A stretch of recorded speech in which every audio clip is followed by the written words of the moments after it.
Hello, this is Real History with Melissa, and it is January the 1st, 2025. No, I'm kidding. I knew it was the 26th, and Nick and I were just talking about it. So it is 2026 is here. And remember the olden days when people wrote checks? And then you'd have to remember to put on the check that you'd be the first couple of checks that you wrote, you'd have the old year on there. I don't think anybody writes checks anymore, so we don't have to worry about those things. But anyway, it is 2026. Hello, Scarf Man. Hello, good to be back. Yeah, I'm I glad love that. we're. I love the scarf. I haven't seen that one. That's a beauty. This is the second one that I got, and Yeah, yeah, it's beautiful. It's a lovely yeah. autumn kind of shades, and it matches really well. We've kind of got an inverted thing going on. I got a green top and an orangey scarf, and you've got an orangey top with a green scarf. And That's it. again, it Yeah. wasn't planned, but No, no.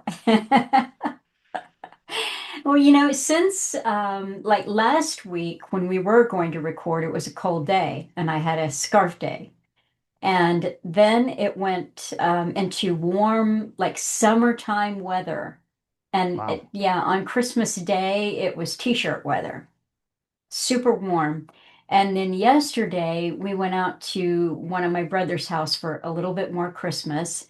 And it was, let's see. It was in the 80s, which is about 28, 29 degrees. Ooh, nice. Uh-huh. And then on the drive home, it was just dropping, dropping, dropping. He lives about half an hour away, so it was dropping. And between last night and this morning, it dropped for more than 40 degrees. So I was out this morning Hmm. bagging up my herbs. So that's it. All my herbs are, because tonight it's going to get down well below freezing. So.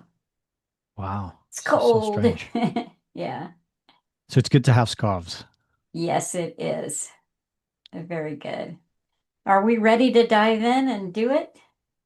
Yeah, I think so. I think so. Hello to everybody in 2026. We made it through another year.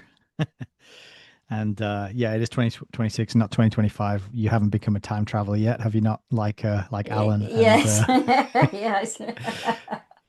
Well, the you other, know who was the what? other person? Was it who was it? C.S. Lewis, C.S. Lewis is a she time said traveler. C.S. Lewis is a time traveler. So, but here's the thing, Nick. If I had become a time traveler, I would not go back to the beginning of 2025. I'd No. I'd choose Yes. a different time. Unless So, you were just sort of testing it out, just do a short trip at first, make sure it works. And, oh, I there's see. what's that? Did you Yeah. ever see that time traveler film called Looper? Oh, yeah. Yeah. Yeah, that is the most confusing film I think that's ever been made. Yes. So that's what it's like, isn't it? You do a half hour and then you think, oh, this thing works, and then you try and you go a bit further and you, Yeah. you sort of increase it from there. Yeah. We had a friend, Alan had a friend named Brian, and Brian is a character, a real character. And he would try different experiments, and then he would tell Alan about it. And one of it, he'd been reading up on how to make your own time traveling machine, more or less. He said that he was going to start. Now, he never did it, but he said, I'm going to start by trying to send a cup or something back in time. And then he said, no, maybe I should do it with an animal, a cat. I'll send a cat back in time. But no, he was serious. Wow, Alan asked fantastic. him, "Did you ever send that cat back?" And he said, "No, no, I'm into something else. I got some other thing cooking." So, Yeah, I've got something more interesting than time travel. yeah, exactly. Did you Fantastic. make New Year's resolutions? Well, no, no, I didn't. Not yet. Not yet. But I've definitely got to. I've been thinking a little bit about it this upcoming year, this last year, the big changes that have taken place, and I think I'm going to have to do make some alterations to my routines and my time management and my productivity, and be very um, careful about what I commit myself to doing and making sure I'm getting putting my effort where it's most effective and thinking about these kinds of things because having rapidly growing human being to look after changes everything very drastically. And he's got to that point now where he's crawling and he's rolling around and he's falling off things, and you can't really turn your back on him for any number of seconds. One, because he screams at you like, "Give me attention! Look at me! I'm over here." And two, because he might just flop out of whatever thing he's sitting on or in at the time. So yeah, it's definitely going to be a different, new. I'm gonna have to change the pace of things, I think, and Mhm. be kind of be a bit little more strict with how I allot time and what I'm focusing on, and not be as spontaneous as I have been in the past. Because we've talked about it before. My process has always been just work on whatever I feel like doing in the moment, and somehow that allowed me to get things done. But I think I need a little more of a structure in place. So that's going to be my kind of area of consideration in the upcoming year. What about you? Well, it's almost, I don't even have to say anything because you pretty much covered everything that I've been thinking about. It's true. It's true. I mean, this time of the year, I've been doing a lot of reflecting and more so, just kind of on Alan and the things that I want to do around his work. And I realized I'm coming up on Alan not being here for 5 years. This is Wow. coming up and I, I'm not one to stop and go, oh, good job, you got that. I just barrel on to the next thing. And I know that I have accomplished some things, but when I look at it that way, what did you do in 5 years as opposed to what do you think needs to be done? And there's just so much more with his work that I specifically with his work, but in, life in general. And so I've said, a good talking to. You've got to be more careful with your time and what you commit to and how you approach things. And I don't know what that looks like yet. I'm just in the process of the good talking to, where I say, time really flies and you've got a lot to do. So, It does fly. It really does. So we'll have to make our we'll give that some consideration and then compare notes and see what we come up with, because all right. yes, it's a good thing to think about heading into the new year. Okay, now before we head into that hideous strength, with our resolutions and our time management, are we going to cover a scanner darkly?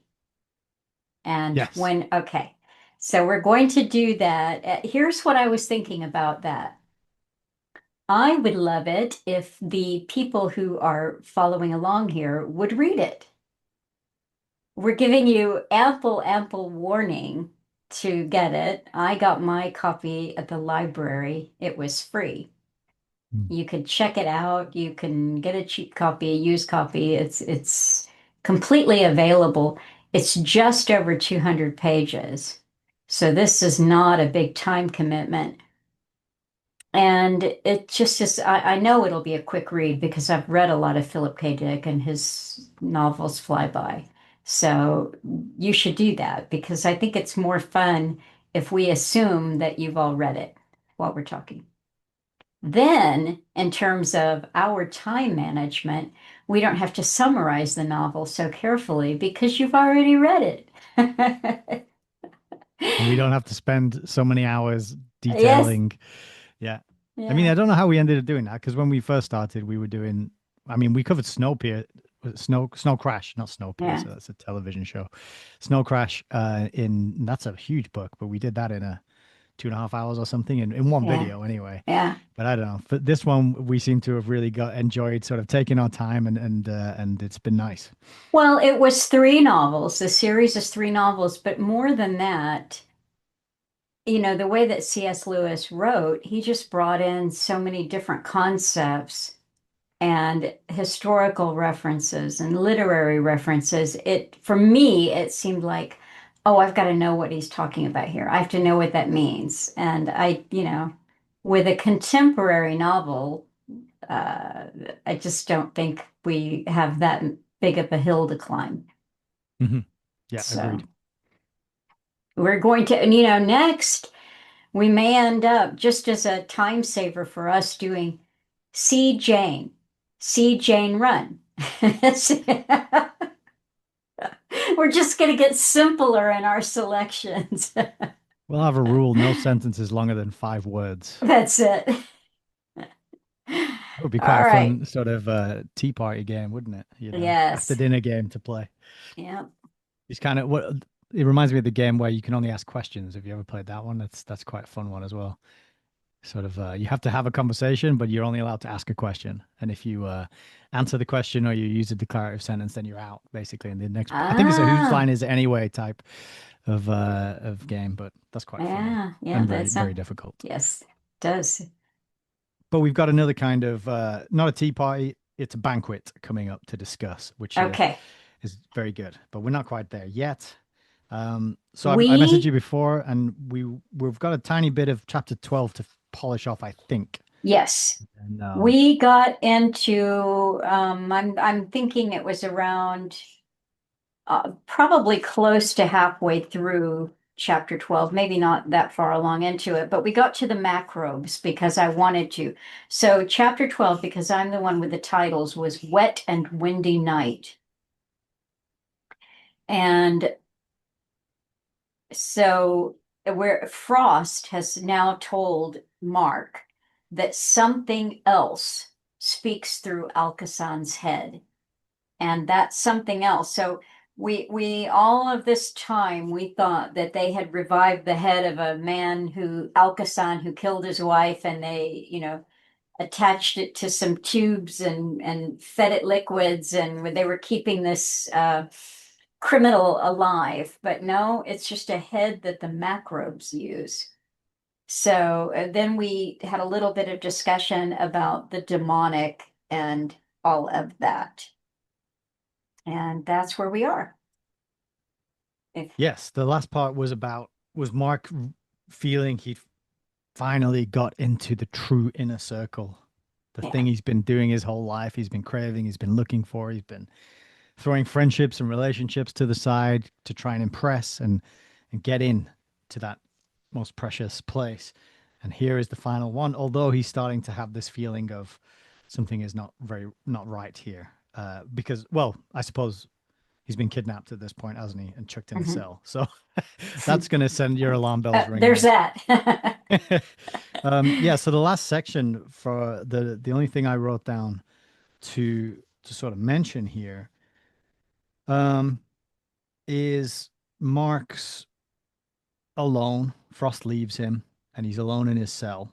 I've jumped ahead quite a bit. This is sort of the last section of the chapter. Okay. It's the last 3 pages of the chapter, and he realizes he's kind of reflecting on what's going on, and he's thinking about Jane, and he realizes that he's finally disgusted and really turned off by what's going on at the N.I.C.E, and he feels liberated because he's no longer trying to impress and get into this circle. He's kind of rejected it, and he's found himself on this on the.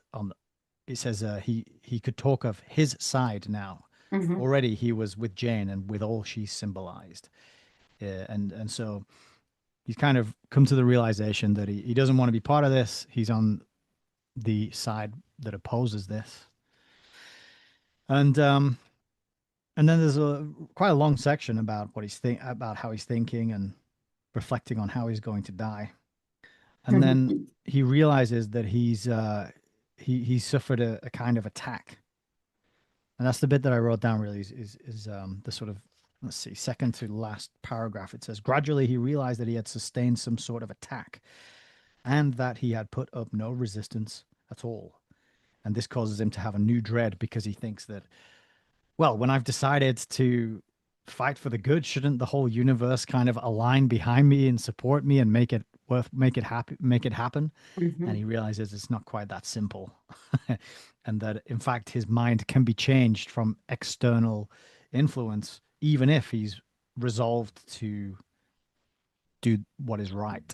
And Hmm. so that's quite a scary realization that he comes to there.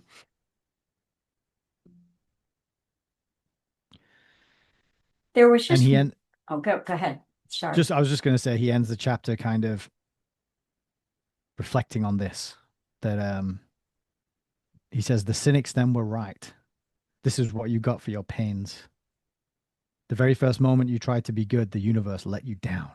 But then he says, hang on, is this way of thinking also another attack?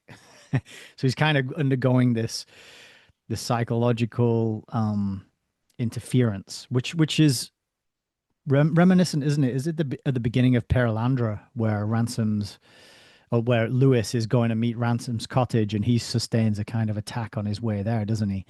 And when he arrives and he wants to turn back and he's scared and the road takes on this sort of frightful appearance to him and he has to sort of push on through and gets all these nagging doubts and oh I should go back to the train station and I should find my lost Mhm. luggage and I can't keep right, so it's a kind of echo and a repeat of that, but at least here we can see Mark, he's recognizing it happening and he's got some kind of defense and some sort of awareness in place. There was just one thing that I wanted to back up like a page before we conclude this chapter and just mention this because I think it'll tie into something that happens a little bit later. But I want to echo what you're saying is that what we're seeing here with Mark is a process. Like Jane has a couple of epiphany kind of things where her world is unmade and, things kind of hit her like a lightning bolt.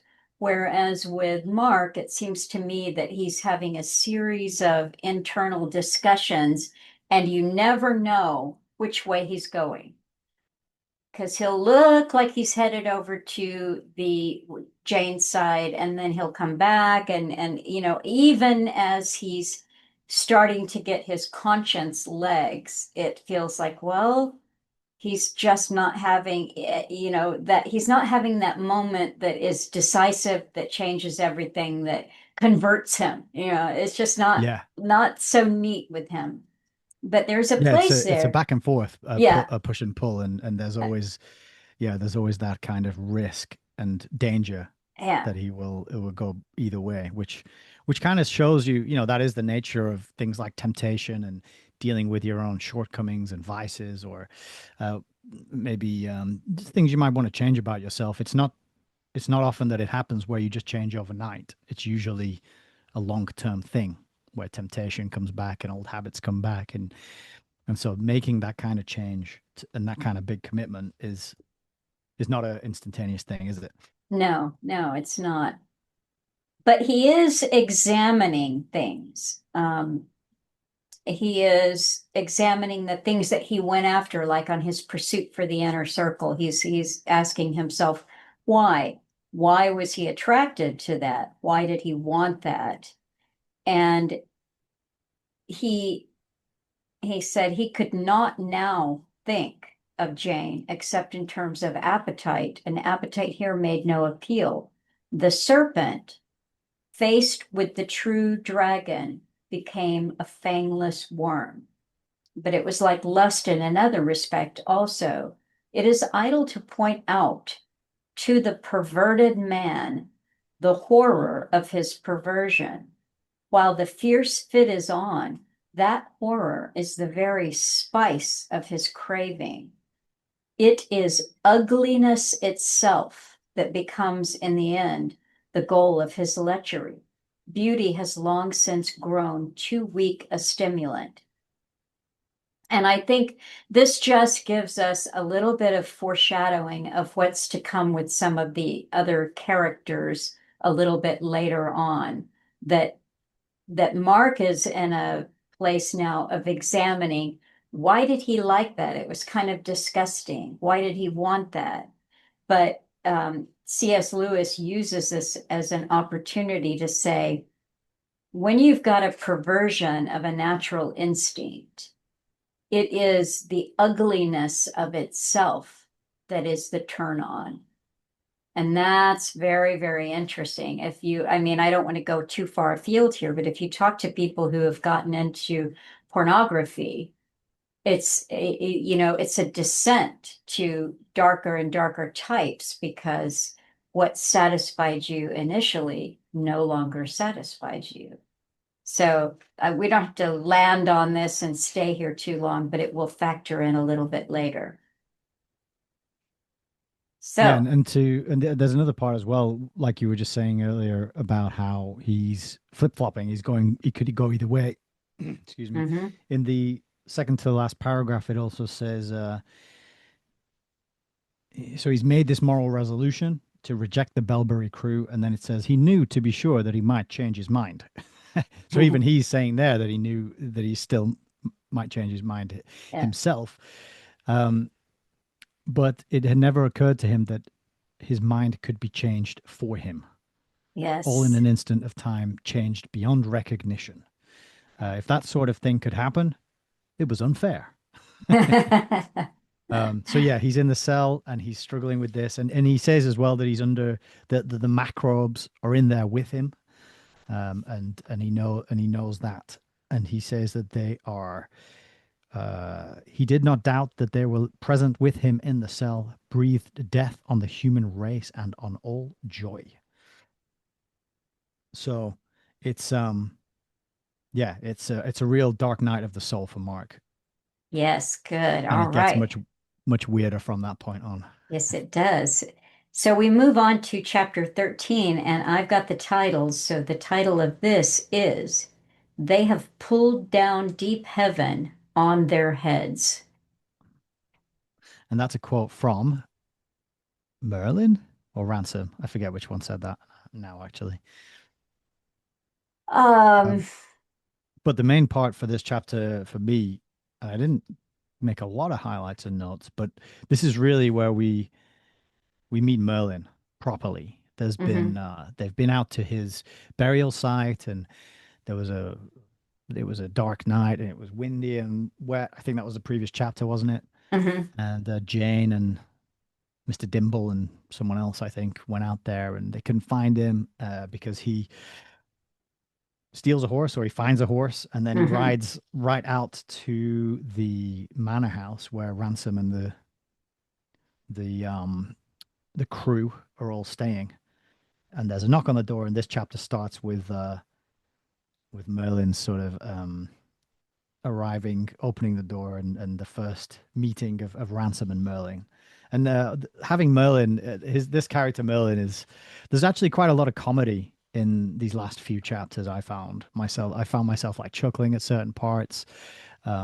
There's some really good like humorous bits in here, and Merlin kind of brings a little bit of that mhm. uh, comic relief.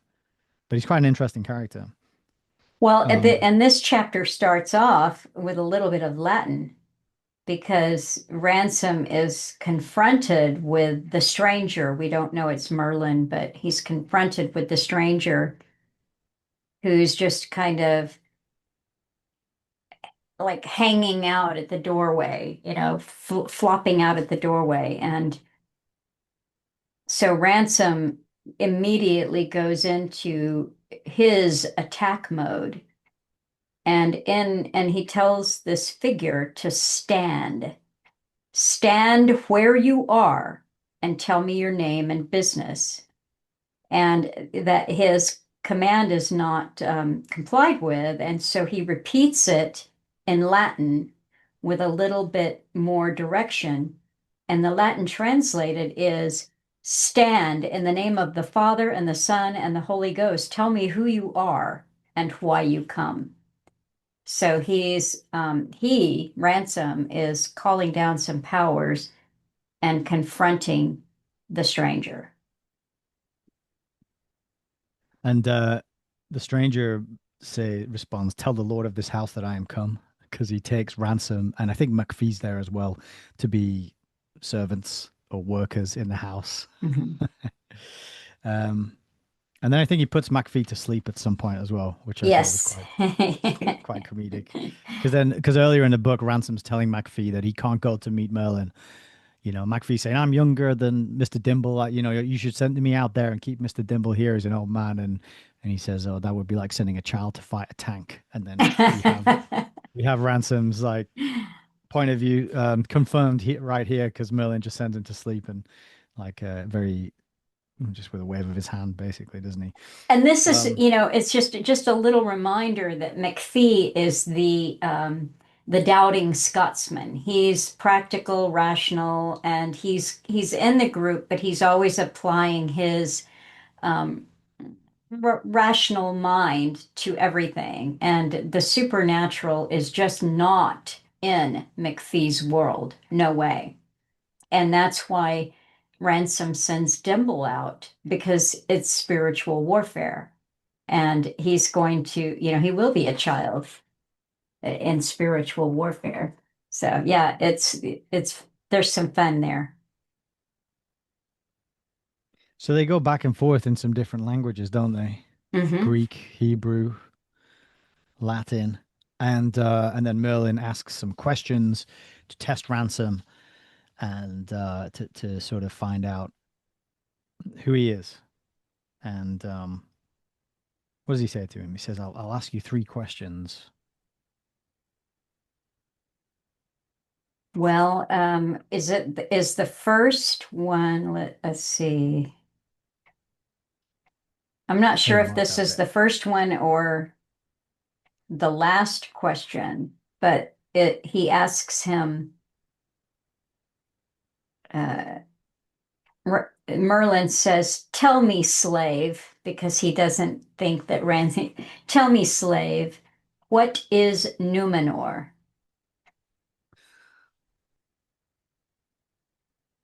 Yeah, that's the first question. That's the first one. Okay. What is Numenor? And then the next question is, who is called Silva? What road does she walk? Why is the womb barren on one side? Where are the cold marriages? And then the last question, where is the ring of Arthur the King? What lord has such a treasure in his house? And the answer to that third question, which Ransom gives, is basically that that he is the lord who has the treasure in his house. He is the Pendragon. And then at this point, Merlin sort of he realizes he's in the right place, and he that he's actually talking to the lord of the house. Hmm. And then he sort of, and the rest of the chapter is kind of his recruitment, or him being brought up to speed on the situation, and the whole team kind of thinking about and trying to hatch a plan. There's a good bit as well where McPhee asks about his credentials, Uh-huh. demands to see his credentials. The bits that I highlighted in here are a little bit later on. I highlighted just one thing earlier, and that was at the second question when he said, "Who is Solva?" Oh yeah, And Ransom said, "Solva is she whom mortals call the moon. She walks in the lowest sphere." And it's talking about how one half looks to deep heaven and all there is beautiful and, fertile. The other, so we're talking about the moon. The other side, is this the dark side? I don't know. The womb is barren and the marriage is cold. There dwell an accursed people full of pride and lust. There, when a young man takes a maiden in marriage, they do not lie together, but each lies with a cunningly fashioned image of the other. These devilish arts, and it goes on to describe the devilish arts, but really, when you read that whole scene, he's describing the VR headset out of Demolition Man. right. That's how they have sex in the future. They take the human and the messy and the physical out of it, and that Hmm. really that scene is that, which I thought was kind of funny. And and and Okay.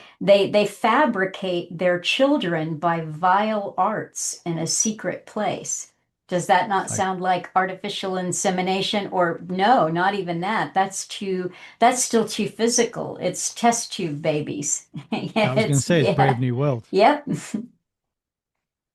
And it also links back to something that Mark was told by one of the members of Bellbury about there being creatures on the moon and how the moon was being taken over by the macrobes Hmm.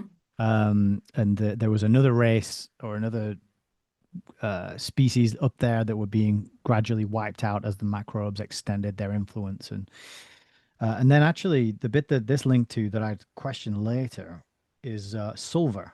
So this is the name for the moon, Sulver. And the bit that the next part I highlighted was when Merlin sees Jane, and he has a bit of a problem with Jane, and he demands. Let's see, what does he say? He says, "Sir, you have in your house the falsest lady of any at this time alive," and he demands that, or he suggests. I can't. Does he demand, suggest? I forget, but he says He said it basically would that be a great charity. yes, that it would be a great charity if they chopped her head off. Yep. And the bit that I put a question mark next to it because he says all right, let's go back a second. So he says Dimble heard the director answer in the same language. Sir, you are mistaken. She is doubtless like all of us a sinner, but the woman is chaste. Sir, said Merlin, know well that she has done in Logres a thing of which no less sorrow shall come than came of the stroke that Balinus struck.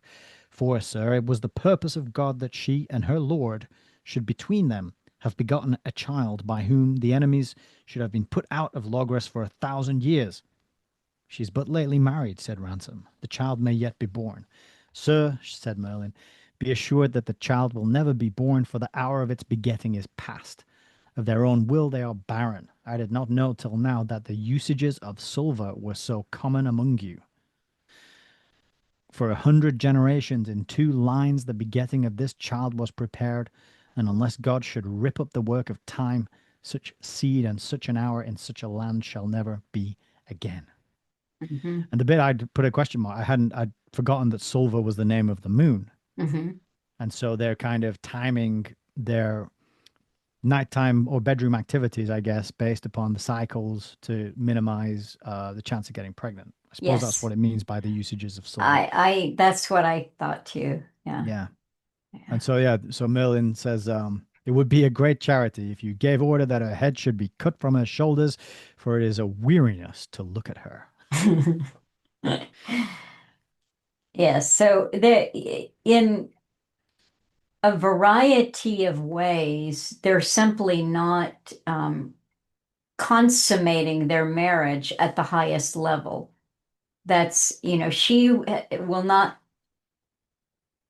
I'm trying to think of a good word for it. The only one that comes to mind is surrender, but she will not surrender herself to love and to him. She will not give up her independence, and he will not sublimate lust, pure lust, to have a higher expression of I heard a good description of it, eros Mm, baptized. So you take desire, but it has a baptism of the highest congress that a man and a woman can have together, the highest function, which would include things like procreation, of course, and that's why he takes it back to the moon. They will not engage in what they're supposed to engage in. Therefore, they've denied the world, a potential savior because, someone who could grow and fight this, abomination. So, but Ransom is pointing out quite right. Um, they're not done yet.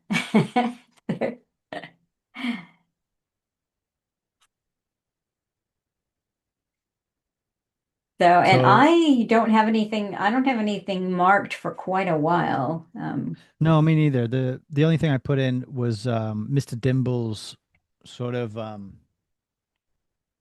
explanation about Merlin and who he is, because they're having conversations about this person, and they're not sure about Merlin working with their group and with Ransom. They're a little bit suspicious and uncomfortable about having him there. And Mr. Dimble gives a good sort of long paragraph He's explaining to Mrs. Dimble, he said, Merlin is the reverse of Bellbury. He's at the opposite extreme.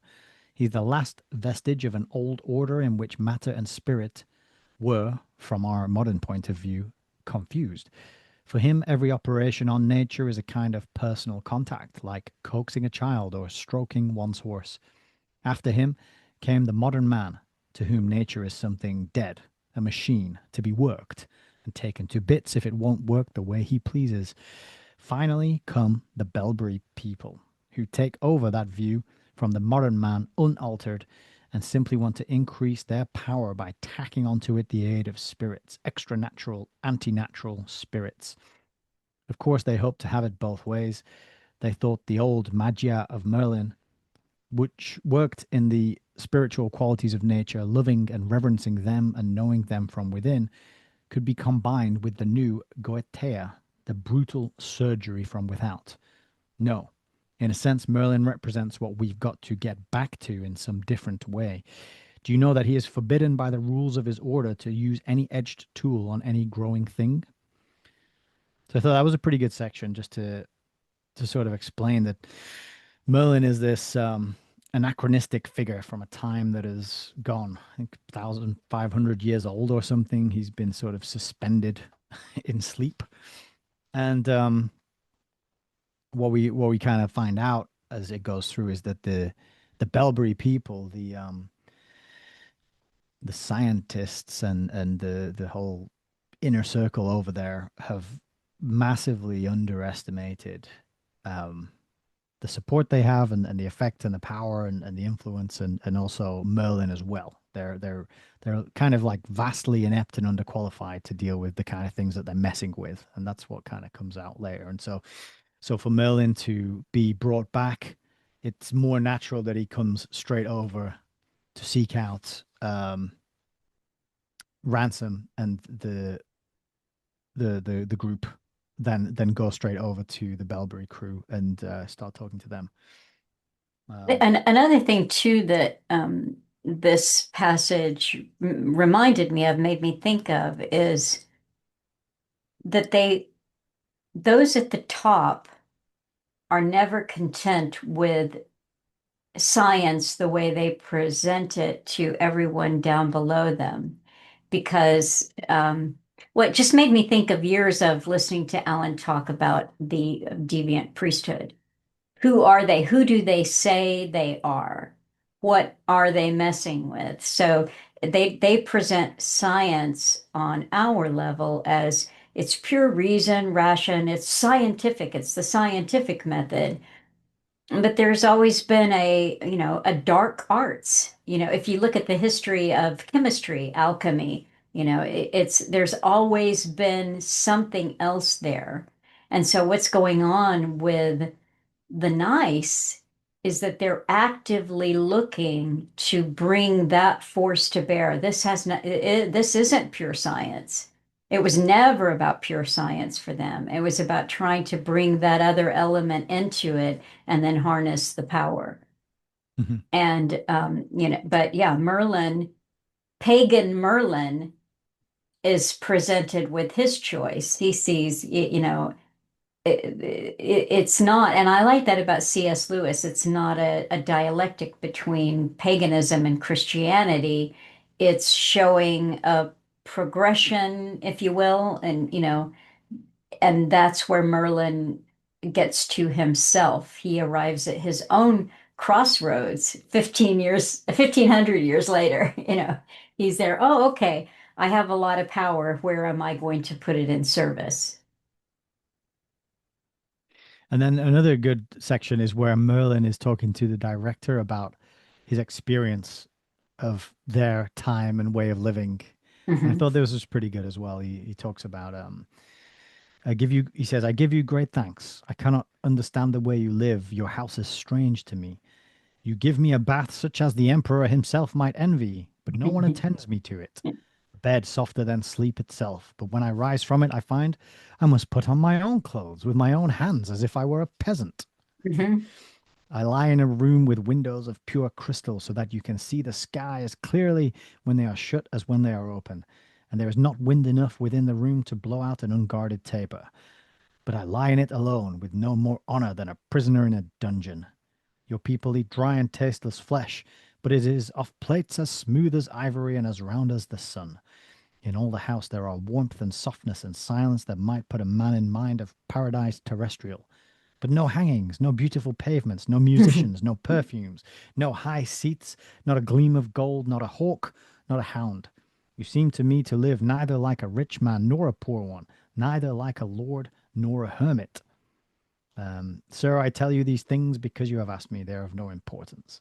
But yeah, I just thought it was a good to really remind us of the how out of place and out of time he is and where he's coming from.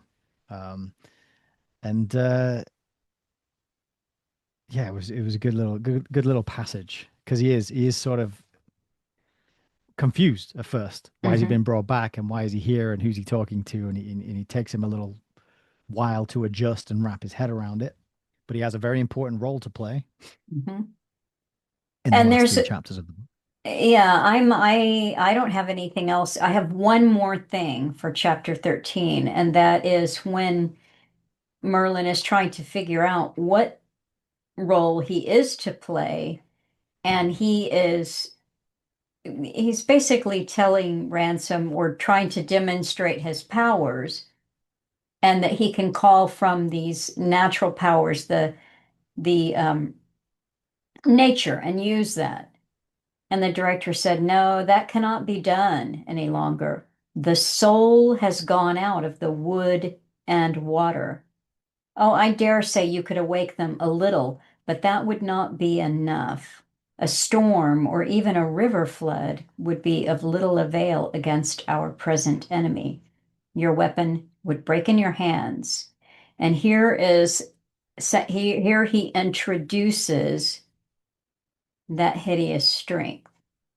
For the hideous strength confronts us, and it is as in the days when Nimrod built a tower to reach heaven, the Tower of Babel. So he doesn't say the Tower of Babel, but that's what he says for the hideous strength confronts us. And this is kind of the culmination of his discussion on modern man. The spirit, the magic, all of this has been removed for the average man and woman, but dark forces wish to awaken it for their own end. And he's letting Merlin know you're here and you're here for a reason, but everything that you think you're bringing to the party is no use. So, Yeah. And he tells him what his use is in this before the end of this chapter as well, right? He says, mhm, uh, they talk about how, yeah, because Merlin's coming up with all these ideas and these things that he could do, and he's like, can we not go and find some help from a faraway place? And then he tells him that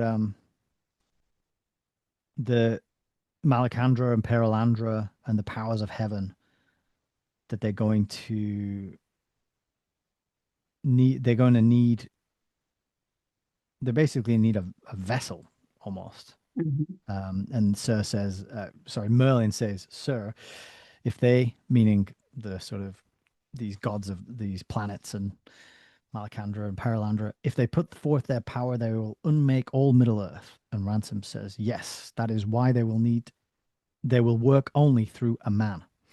The magician drew one large hand across his forehead. Through a man whose mind is opened to be so invaded, said Ransom, one who by his own will once opened it. I take our fair lord to witness that if it were my task, I would not refuse it, but he will not suffer a mind that still has its virginity to be so violated. And through a black magician's mind, their purity neither can nor will operate. One who has dabbled in the days when dabbling had not begun to be evil or was only just beginning, and also a Christian man and a penitent. A tool, I must speak plainly, good enough to be so used and not too good. In all these western parts of the world, there was only one man who had lived in those days and could still be recalled. You. And and at this realization of what the plan is and what his purpose is and what he has to do, He Merlin stands up and he just lets out a horrible scream. He loses control of himself, and he it's a yell of primitive Celtic lamentation. It says, "It was horrifying to see that withered and bearded face, all blubbered with undisguised tears like a child."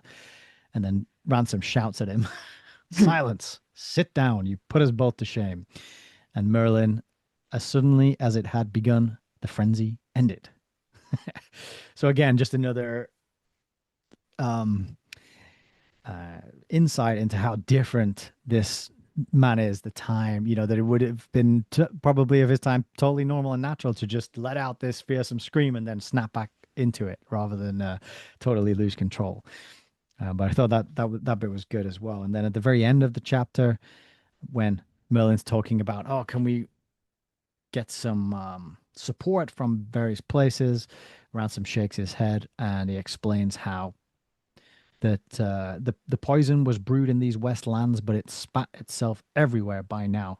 However far you went, you would find the machines, the crowded cities, the empty thrones, the false writings, the barren beds, men maddened with false promises and soured with true miseries, worshipping the iron works of their own hands, cut off from earth, from their mother, and from the Father in heaven.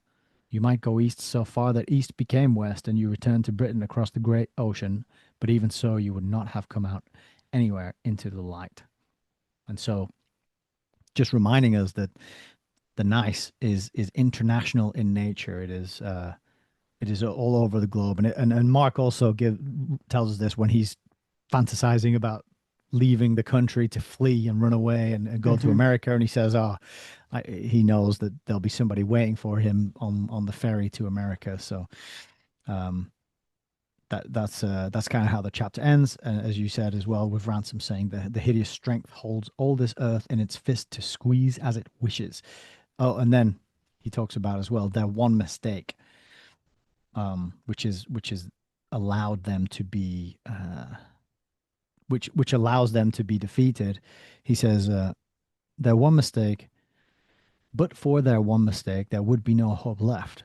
If of their own evil will they had not broken the frontier and let in the celestial powers, this would be their moment of victory. Their own strength has betrayed them. They have gone to the gods who would not have come to them and pulled down deep heaven on their heads. Therefore, they will die.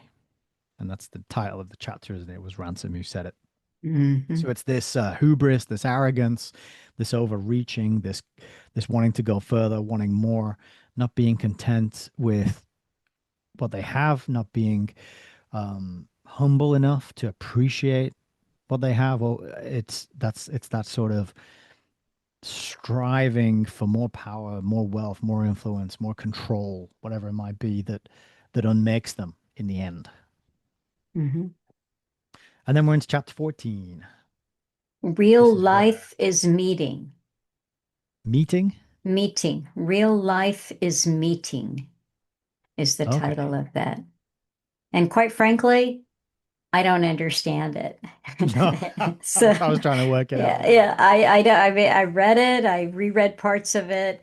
In fact, the solo that I did last week, covering Huxley and all of this, came from chapter 14. So I've really been into it. And, to sum up for me what the themes of this chapter are, it is about Frost and Wither trying to take Mark into a place of pure objectivity and to bring him to the point of what they call the initiation into objectivity. And so you have the discussion about how things are evolving. But of course, it's a group of people like Frost and Wither who've been chosen by the macrobes to help evolution.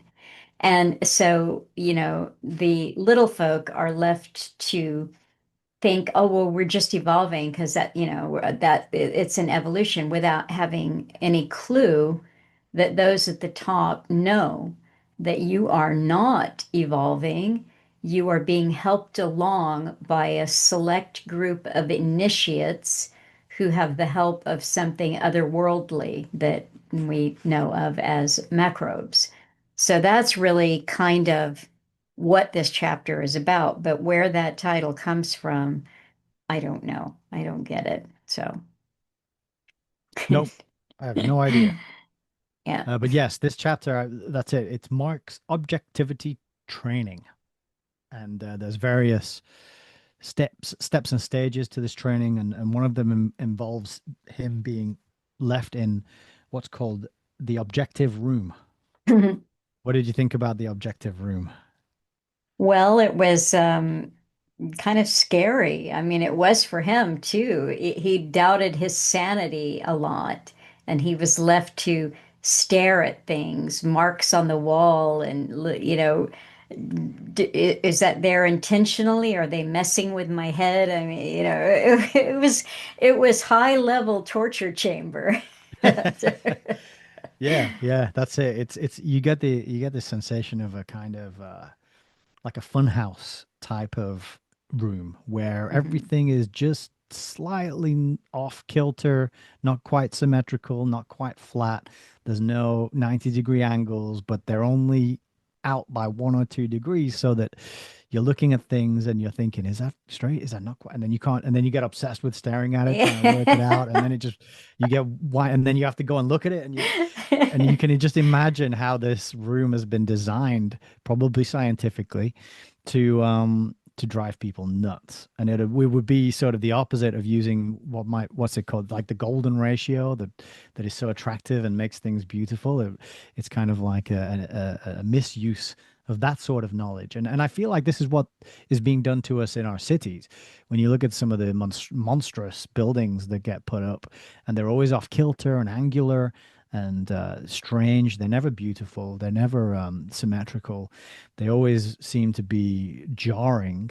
And I Uh-huh. think this modern architecture is a sort of macro form of what's described in this objective room, being done to all city dwellers just to put you a little bit off kilter and make you a little bit uneasy as you're going about your business in the beehive.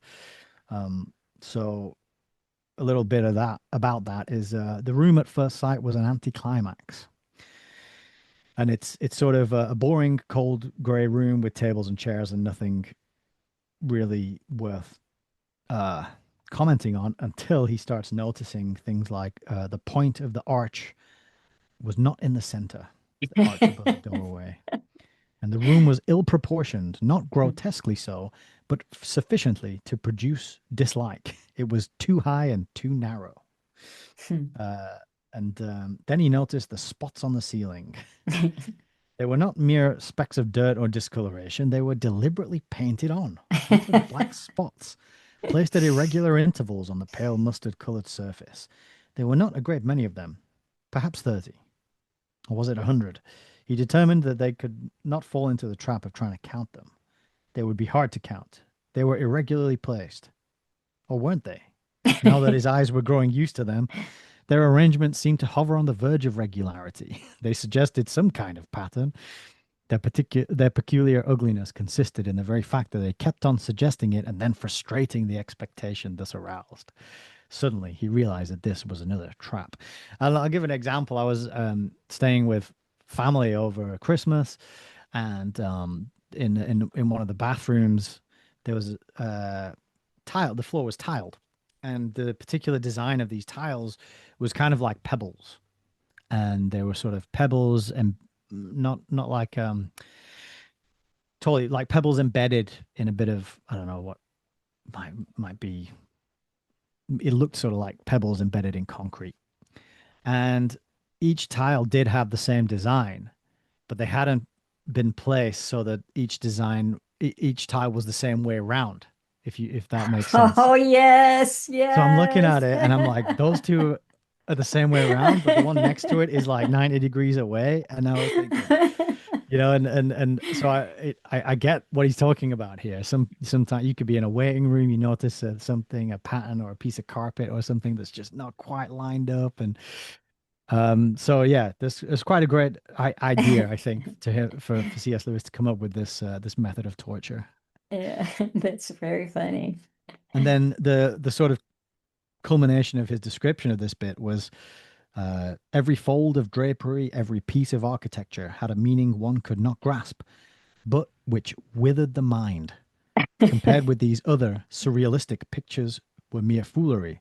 Long ago, Mark had read somewhere of things of that extreme evil which seem innocent to the uninitiate, and had wondered what sort of things they might be. Now he felt he knew. And it is that what's it kind of does make you think of evil is often portrayed as being very dramatic, gruesome, and fangs and horns and monsters and but the idea that it's incredibly sort of mundane like this is Hmm. a different sort of dimension to it, isn't it? Yeah. Yeah. Yeah. Then you go into a little deeper into the objectivity preparation. He quit looking at that. He didn't want to become obsessed with the irregularity, and he's already started to figure out that there is an intention behind it. So he doesn't want to let it get to him. He said he understood the whole business now. Frost was not trying to make him insane, at least not in the sense Mark had hitherto given to the word insanity. Frost had meant what he said. To sit in the room was the first step towards what Frost called objectivity, the process whereby all specifically human reactions were killed in Mm. a man so that he might become fit for the fastidious society of the macrobes. So this was calculated. He said higher degrees of asceticism, of anti nature would doubtless follow. The eating of abominable food, the dabbling in dirt and blood, the ritual performances of calculated obscenities. They were, in a sense, playing quite fair with him, offering him the very same, excuse me, the very same initiation through which they themselves had passed and which had divided them from humanity. So he now sees that Wither has been turned into a shapeless ruin, and Frost, a hard, bright little needle that he now was. It's a great description, isn't it? The hard, Mhm. bright little needle. And then yeah, and so he realizes this, and that was a good touch actually, this higher degrees, and I'm sure using the word degrees was very deliberate there as well. And what happens is Mark becomes acutely aware of the opposite of what this objectivity training is supposed to be instilling in him. And it says the room had the effect of making him aware, as he had never been aware before, of this room's opposite. He was choosing a side, the normal. And so again, Yeah, it kind of it serves to reinforce this decision that he has to be on the side of good, to be on the side yeah. of Jane and the Dimbles and everything. So um, it's not quite having the effect, No. and In he can fact, see through it. he said that he knew, he was aware that Yeah. he was having his first deeply moral experience just to choose normal. Yeah. Oh yeah, yeah, he does. Yeah. Yeah, deeply moral experience. That's it. Yeah. It was right above, he was choosing a side, the normal. Right above that, it said he was not thinking in moral terms at all, but he was having his first deeply Mm. moral experience. He was choosing a side, the normal. I just want all the walls to be properly aligned and no weird painted on spots. And And then so the end of this part, he sort of realizes he's probably not going to make it out alive, but he's fine with that. He's kind of because he knows the alternative is to be a dehumanized servant of the macrobes. And then he meets the stranger, or he's been oh no, he's been spending time with the stranger, right? Another stranger. I don't think we mentioned that yet, have we? So no, part of Mark's it's a tramp. a tramp, They brought yeah. a tramp into jail with him. But they don't know that, I don't think, at this point. They still think it's Yes, they think it's Merlin, don't they they? do. They think And it's this the faux Merlin or whatever they call him, the the counterfeit. But decoy. they think they think they've got the real deal there, and the guy is a tramp who just kind of babbles nonsense. Yeah, But and Mark's they, trying to yeah, talk to him and make a plan with him and he just keeps saying, "Oh, foreigners, eh?" like like the people who are holding them captive are just foreigners. uh-huh. And that's where the comedy comes in, where Mark's kind of talking to this tramp and trying to get through to him, and I feel like as well that Merlin encountered this tramp, and when he came out of the place he was sleeping or resting, or his grave site or whatever it was, um, I feel like Merlin encountered the tramp and has maybe hypnotized him or put a spell on him or something like that, or I think so. I think so. yeah, Yeah. and taken his clothes and stolen his horse or something to get away. And then the Belbury people have captured him and they think it's Merlin and they're going, and this tramp is just he's not responding to them. There's a great description of how he just sort of sits there with a blank expression on his face, but every now and again giving a very a sharp look, but never responding to anything they say. And so they're trying out all these different languages and treating him with reverence and respect. And then when they're not in the room, he and Mark are kind of like, oh, these bloody foreigners. and he kind of decides that Mark's trustworthy and keeps asking him for tobacco and this sort of thing. There's a funny line there too, where Mark is communicating in a weird way because you can't really say they're having a conversation. No. But there is some kind of bonding, something is happening. Communication is happening, not a conversation, but communication happens between Mark and the tramp. And he finally realizes that he had become a member of a circle as secret and strongly fenced against outsiders as any he had ever dreamed of. So he's always wanted to belong to the inner circle. He's always wanted to be in the know. And finally, with the tramp, he's in the inner circle. He and the tramp communicate. It's them against Frost and Wither, and they've got their own little way of communicating, and nobody else understands it. It's humorous. Yeah. And the other thing to mention as well in this chapter is that Jane has a vision Mm-hmm. and she's also reflecting on Mark and Mm-hmm. she's having her own kind of transformation in the way she views things, and she's thinking about going back to Mark if he ever is rescued from Belbury, and it doesn't horrify her, but it's flat and insipid. And but she does feel like she will go back to him if he survives, and she Mm-hmm. has a new humility, and and that it's a good resolution, although she would prefer it if it was somebody a bit more exciting than Mark. Um, and then she kind of thinks about him. She hadn't considered the possibility of his death, and then she's thinking about him, how he would look dead and in a bed, and how cold, and it makes her feel cold. And then she kind of drifts off into this vision. It's quite subtly done. You don't realize she's having a vision until very strange, weird things start happening.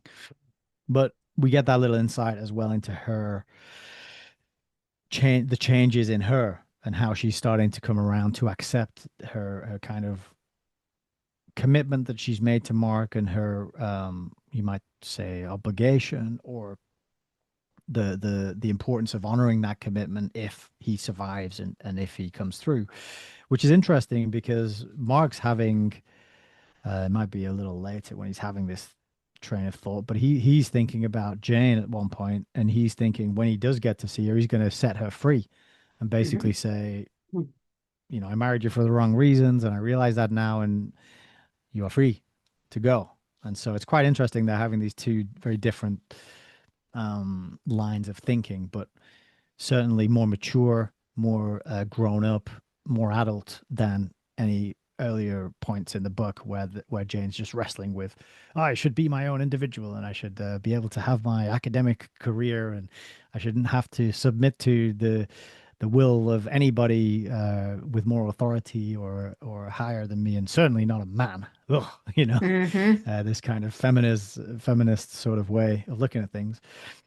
And then Mark's, of course, his earlier in the book, he's talking about how he reflects on, oh, he just married her because she's good looking and she would make a very nice hostess for the important people who he's going to be mixing with in the future when his career is up and running and he's made it and he's joined the circle, right? So yeah, that's another thing that comes up. There's something in the that what we don't know yet is a dream, and it's kind of horrible. She is confronted with a female figure, and it's painterly in that it's not ugly. It's maybe a perfected female figure. There's these little dwarves, I think is the word he used, but there's dwarves all around this kind of statuesque female. But for Jane, it's a bit of a nightmare.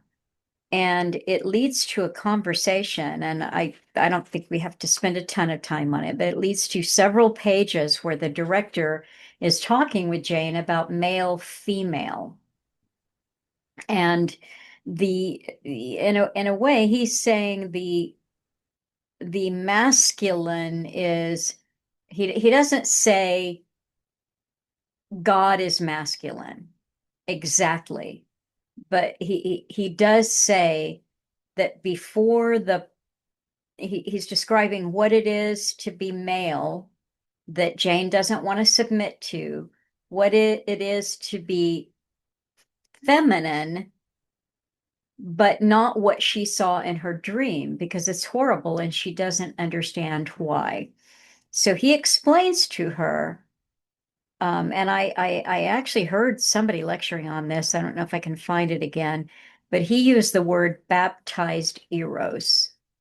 Yeah, and I thought that was great. It's where you take all of that and put it to a better use. You don't sublimate it because she has that conversation with him about Freud. Is this repression? Am I having repression? And, so they bring Freud into the conversation. And he's explaining, no, that's not it exactly. It's transmuted, it's transformed. And what you saw in your dream, it's like it's the goddess run amok. It's just the power that the goddess has to awaken lust. It's just that hasn't been tempered by the influence of the male. It's just this pure female power of generating lust, generating the generative without the object for it. And so this for her too, though it's a deep part of the conversation because remember, she's a John Donne scholar, courtly love, romance, even sexuality. And so she thinks she knows it all. She thinks I know about love, I know about the, sex, I know it all. And look, I've been studying it in literature, but she has not yet relaxed into it. That's it. And that's what the director is telling her that is not only the highest form of love, but the natural form of love. And there's one other thing too at the culmination. I thought that this was good. The culmination of this whole conversation she has with the director. This is almost at the very end of chapter 14, the last page. It occurs to her that the director and the Dimbles and Camilla Arthur, they never talk about religion. She said, the director never talked about religion, nor did the Dimbles, nor Camilla. They talked about God. And that is a real revelation for her. Everything that she has associated with who she thinks these people are is actually not even real. They never talk about it. They never talk about, you should do it this way. This is what it should look like. You should burn some incense now. This is the part where everybody sings. There's none of that. It's just God. So, Yeah, that final section, 2 pages, isn't it, before the chapter ends? There's a bit I actually highlight the whole lot because because it's all sort of relevant and it's well written. But I underlined the bit you just mentioned, how they don't talk about religion, they talk about God. But then on the next page as well, it's C.S. Lewis describes the demand on her, right? Of aligning yourself with God's will, I suppose, is a way to put it. And it says, this demand which now pressed upon her was not even by analogy like any other demand. It was the origin of all right demands and contained them. In its light you could understand them, but from them you could know nothing of it. There was nothing and never had been anything like this, and now there was nothing except this. Yet also everything had been like this. Only by being like this had anything existed. In this height and depth and breadth, the little idea of herself which she had hitherto called me dropped down and vanished, unfluttering into bottomless distance, like a bird in a space without air. The name me was the name of a being whose existence she had never suspected, a being that did not yet fully exist, but which was demanded.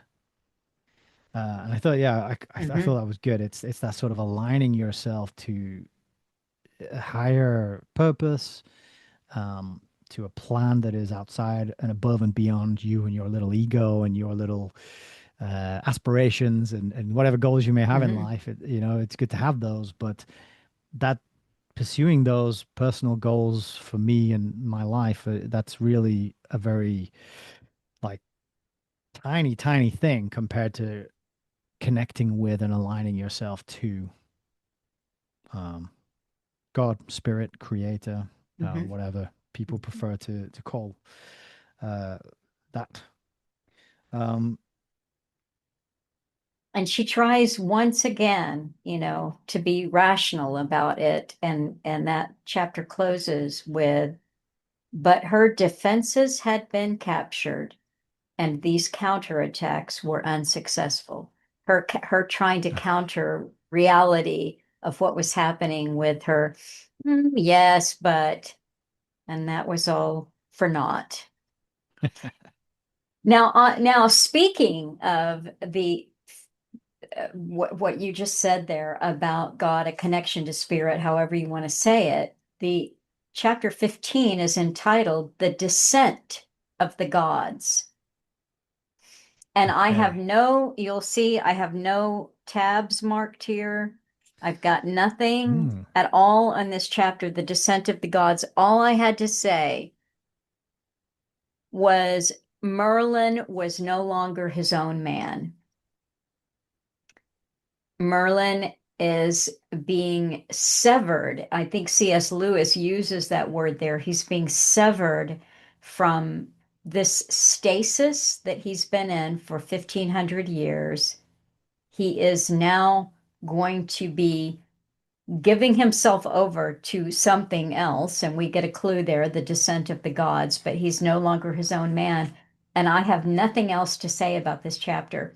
So if you do, go Yes, ahead. I do. So this is interesting. It's quite a strange chapter. In fact, the sort of um, what I wrote down about this chapter is it's the arrival of five gods, and I wanted to ask in the title for the chapter, does he use little g for gods?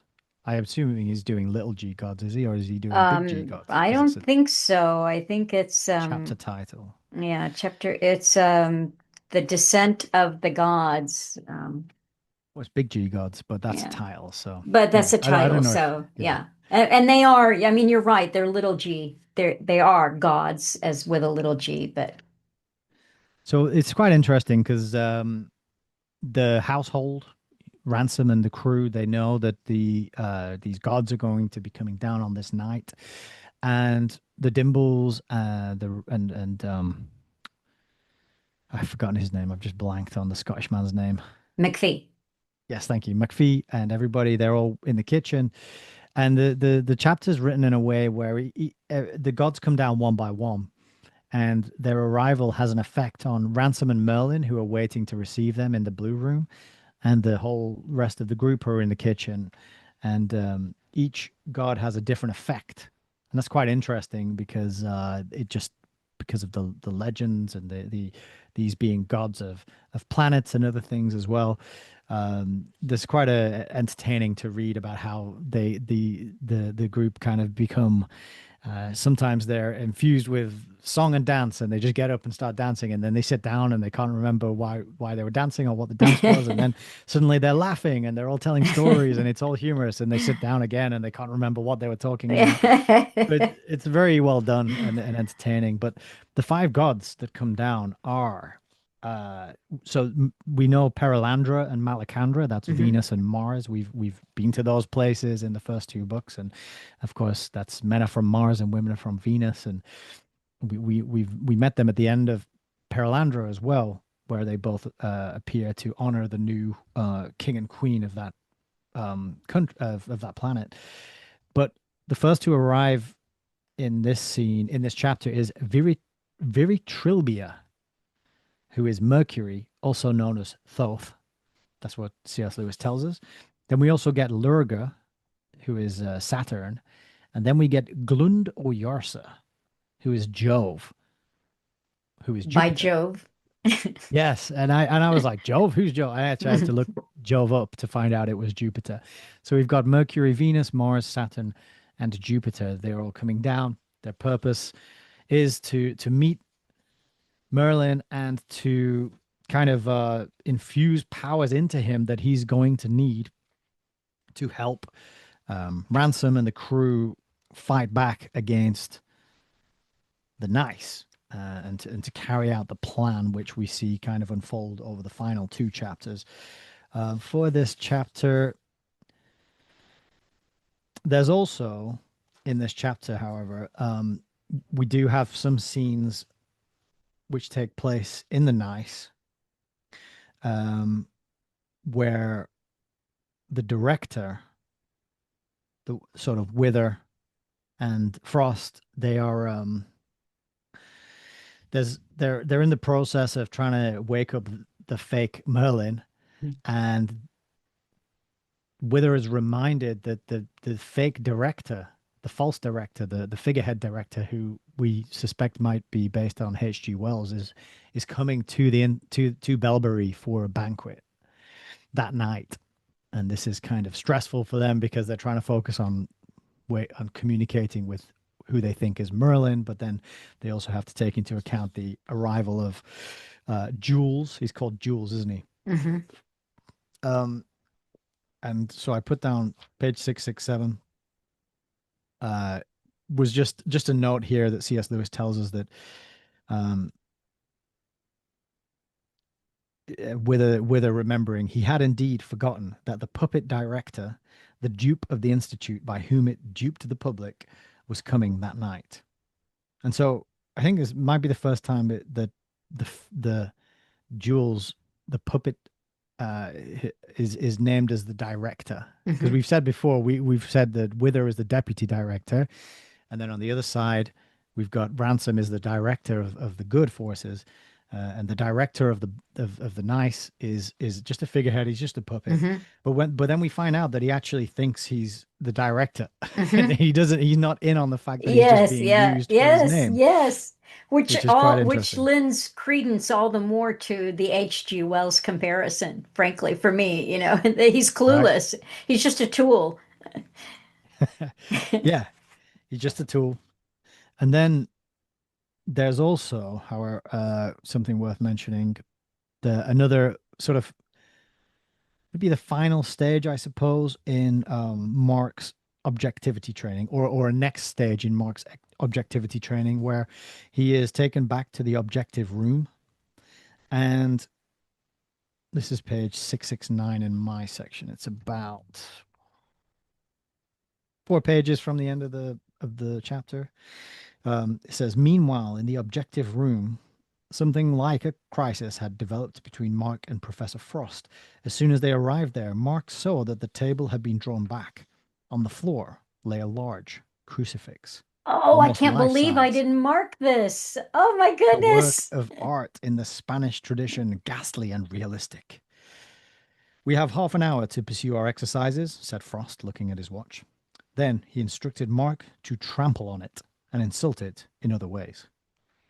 So this is kind of the climax of Mark's training. It's the moment of truth for Mark in Yes. a way. Yeah. It's where he's instructed to do something, and it's quite an Yeah. interesting part, I thought. So what happens is he hesitates. He stands there and he Hmm. looks at it and he's thinking Hmm. about, and he talks to Frost about, why is he having to do this? And Frost says, if you had been brought up in a non-Christian society, you would not be asked to do this. Of course, it is a superstition, but it is that particular superstition which has pressed upon our society for a great many centuries. It can be experimentally shown that it still forms a dominant system in the subconscious of many individuals whose conscious thought appears to be wholly liberated. An explicit action in the reverse direction is therefore necessary towards complete objectivity. It is not a question for a discussion. We find it in practice that it cannot be dispensed with. Hmm. Um, C.S. Lewis writes, with the introduction of this Christian symbol, the whole situation had somehow altered. Why was the crucifix there? Why were more than half the poison pictures religious? He had the sense of new parties to the conflict. This is Mark. Mark Hmm. had the sense of new parties to the conflict, potential allies and enemies which he had not suspected before. If I take a step in any direction, he thought, I may step over a precipice. A donkey Hmm. like determination to plant hoofs and stay still at all costs arose in his mind. Um, and then he's struck by the defenselessness of the figure Hmm. of Christ on the cross, laid out on the ground. And it's quite a striking image as well, because I mean, every crucifix I've ever encountered has been affixed to a wall or stood upright. So Hmm. just to have one on the ground, I mean, it's already a image of absolute suffering and torture and helplessness. But then to also be laid on the ground where you can trample over it, it really adds to that sort of defenselessness. He's also, he's sure to say here again, he thinks Christianity is nonsense, but he's surprised at the emotions that come up for him, particularly around the helplessness of this figure on the ground. And what was interesting about this bit as well is that he says, let's see, definitely. I made a note. I can't quite find the bit now, but he sort of says, "Well, I always thought it was nonsense, but the fact that this is here and they're making me do this Hmm. lends credence to the idea that maybe maybe Christianity is real."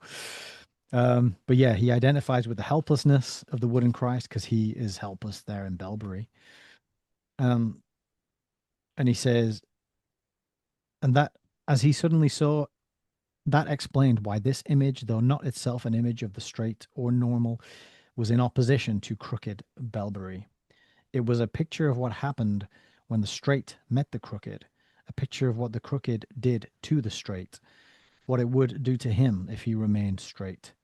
And it says there's a sentence just before that Christianity was nonsense, but one did not doubt that the man had lived and had been executed thus by the Belbury of those days.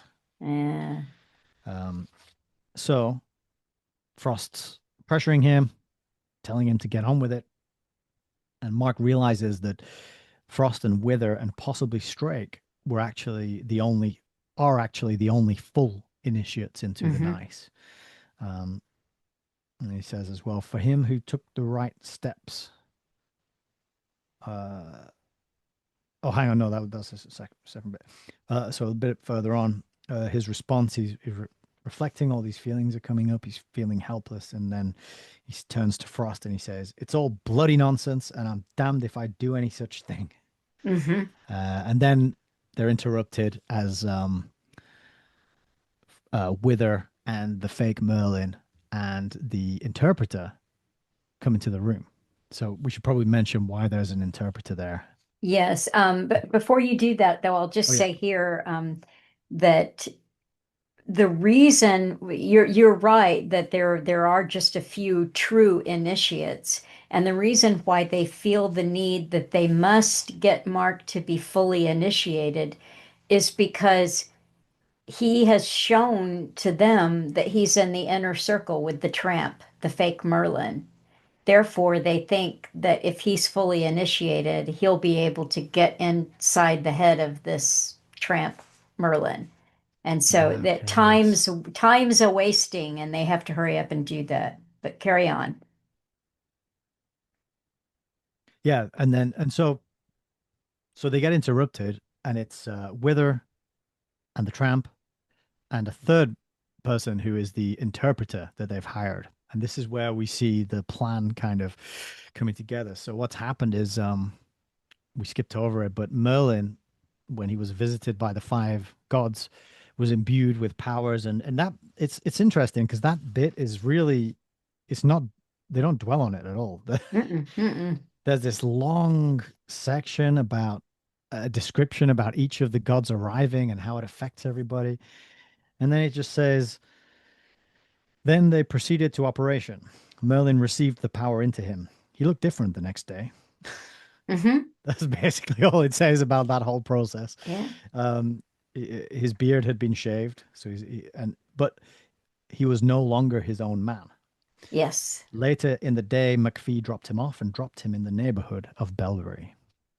And it turns out what's happened is that Belbury's put out an advertisement looking for translators because they're trying all these different languages on the fake Merlin to communicate with him, and he's just sitting there giving them nothing because he senses, I think, that they're up to no good.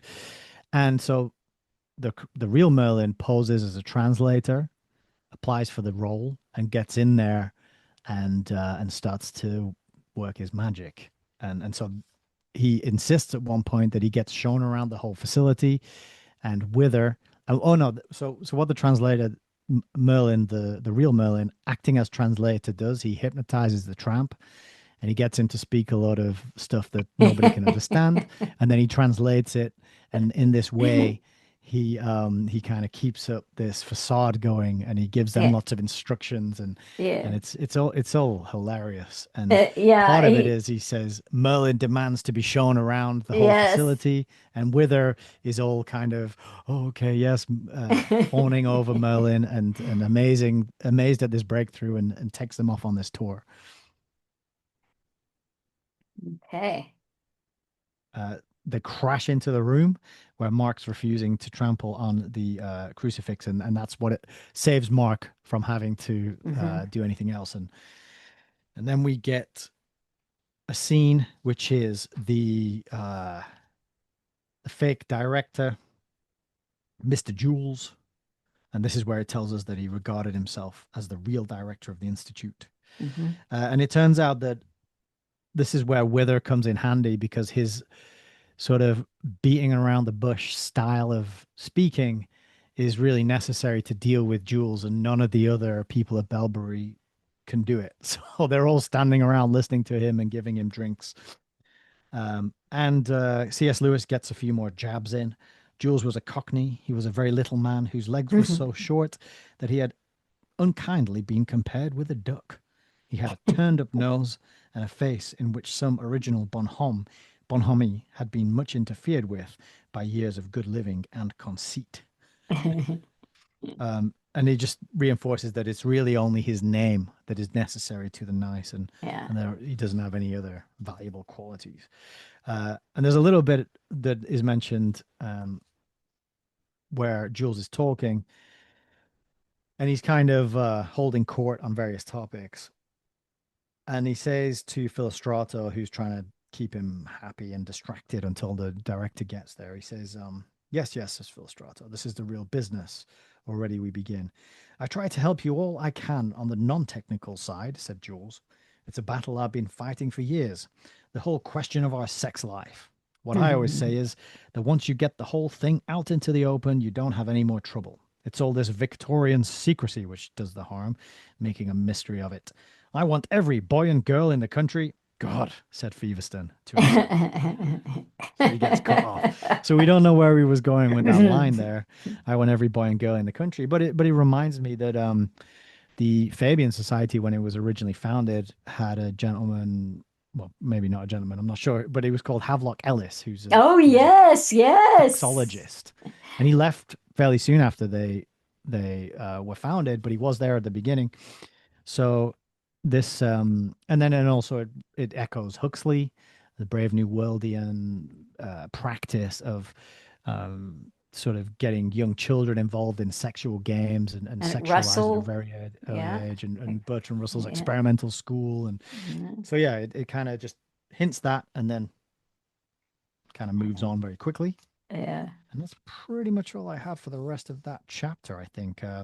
Wither turns up and kind of calms Jules down, introduces the tramp and the translator as Dr. Ambrosius and his interpreter.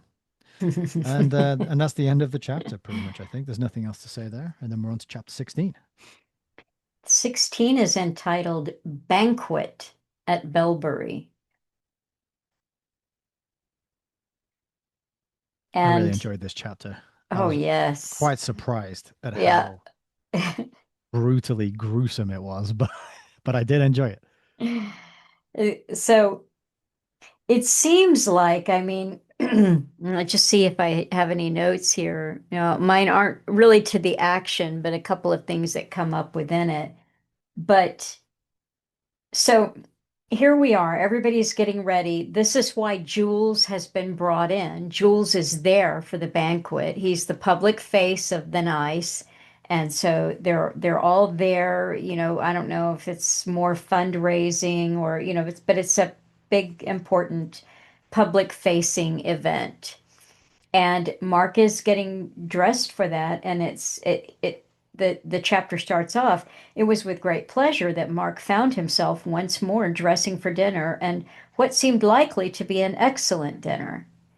So again, it's just showing Mark isn't, he's not quite convicted. He's had some experiences. He refused to go all the way with his objectivity training. He doesn't desecrate the crucifix, and here he is again going to satisfy some sensual desire. He's going to have a banquet. I'm going to eat and drink and be merry. And literally, it kind of goes to pot really quickly. So it turns into a bit of a bloodbath and it gets crazy. It's good. I like the the language and the words as well. The Because first word, oh, sorry, but the first word that gets us into the language and the words is the word cavalry or Calvary. It's a gross anachronism to trust to Calvary for salvation in modern war. So he says Calvary when he really meant cavalry. So mm, he gets to have a discussion about war cavalry as opposed to Calvary for salvation. So there's the first word that we are presented with. Carry on. yeah, great. That's a good spot. I hadn't I kind of glossed over that and not really picked up on it. But yeah. Um there's a speech going on, and then people gradually one by one start to notice and pay attention to the speaker. And Frost thinks is it Wither giving the speech? Oh no, It's it's Jules. Sorry, Jules. it's Jules. Jules giving the speech, and Frost thinks he's drunk. Yeah. Then, crystal clear and articulation beyond all possibility of mistake, came the words, The Madrigore of Verjuice must be talthibiumized. Wither was slower to notice what was happening. He'd never expected the speech to have any meaning as a whole, and for a long time the familiar catchwords rolled on in a manner which did not disturb the expectation of his ear. He thought, indeed, that Jules was sailing very near the wind, that a very small false step would deprive both the speaker and the audience of the power even to pretend that he was saying anything in particular. But as long as that border was not crossed, he rather admired the speech. It was his own line. Then he thought, come, that's going too far. Then came the sentence, the surrogates s implanted in a continual of porous variations. Mark, and then Mark sort of he's one of the last to notice as well. And this is a bit that I had a good chuckle at this bit as well. It says Mark starts to notice that everyone except himself is paying attention and looking up at Jules. And then first he really listened. We shall not, Jules was saying. We shall not till we can secure the erebation of all postundiary initems. Little as he cared for Jules, a sudden shock of alarm pierced him. He looked around again. Obviously, it was not he who was mad. They had all heard the gibberish, except possibly the tramp, who looked as solemn as a judge. He had never heard a speech from one of these real toughs before and would have been disappointed if he could understand it. I really like that tramp. He's a great little side Yeah, character. yeah. So there's this kind of, and then I think the deputy director steps up and he tries to get Jules to sit down, and then he starts to give a speech, and the audience hear, Tidies and Fugleman, I shield for that we all most steeply rebut the defensible, though I trust lavatory, Aspasia, which gleams to have selected our redeemed inspector this deceiving. It would be shark, very shark, from anyone's debenture. It's so good. It's so well done. And then there's a woman who laughs, and she finds it. She starts to get hysterical, and the man seated next to her heard her murmur in his ear, "Vood wooloo." The man on the other side of her saw her fall and saw the first man's expression of fury. But are you Blamit? He roared, leaning towards him with a threatening movement. Several of the younger men were making for the door. Bundleman, Bundleman, said Wither sternly in a much louder voice. And what it turns out is that they've all been put under the curse of Babel. Yeah. And so this is why your solo what was it, late amble ramble Yes. last week was so good to remind us and tell us where the title of the novel comes from, being a poem about the Tower of Babel, right? Um, so they get the curse of Babel put on them, and it even affects their writing because Miss Yeah. Hardcastle makes a oh no, somebody, I think Frost gives a note to Miss Hardcastle, and it says Miss Hardcastle smoothed out the paper and stooped her head to read. The message ran, blunt frippers instantly to pointed bedeluroid, purgent, cost. She crumpled it up in her hand. And then chaos ensues. Miss Hardcastle goes to get a gun and shoots Jules. I didn't quite understand why. Well, because it's She, Miss Hardcastle. She yeah, just, she just sees the opportunity to go crazy with a I gun. never liked him. Yeah, never liked him anyway. So she shoots Jules and then just opens fire. She Yeah. fired again and again. But then there's a flash, there's a movement. Everyone gasps. Something goes quickly between the tables and under the table. And then Mark realizes it's a tiger. And then after the tiger, an Alsatian shows up. Then there's a snake, then a gorilla, then an elephant. And these animals keep coming into the room, and all the doors are locked. Nobody can escape. And of course, these are the animals that were kept at Belbury for the purpose of vivisection, Yeah. which have been unleashed and freed to get their revenge and exact their get give the comeuppance to the people of Belbury. And this is, it is quite gruesome. And It says the animals did not stop to eat what they killed, or not more than to take one lick of the blood. There were dead and dying bodies everywhere by now. Yeah. And there's also a scrum of panicking diners trying to escape. That leads to the death of people getting trampled, and then yes, the elephant is the last one to show up. It's quite a good description of how the elephant arrives, and then Mark passes out and doesn't know what else is going on. And one of the animals there that had been captured a little bit earlier was the director's beloved bear, his pet bear, Mr. Bultitude.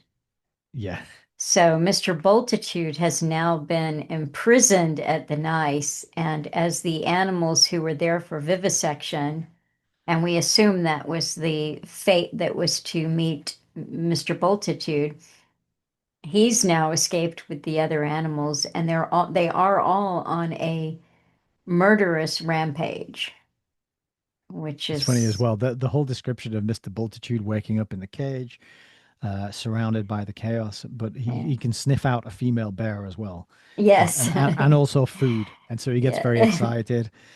And then Merlin, I think, bumps into him and sort of whispers something in his ear, Mhm.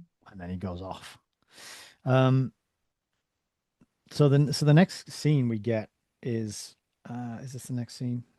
Oh, so there's a little bit here about the tramp, who, finding Merlin's back turned on him for a second, made his escape first into the kitchen, and thence, reinforced with all the edibles in his pockets would hold, into the wide world.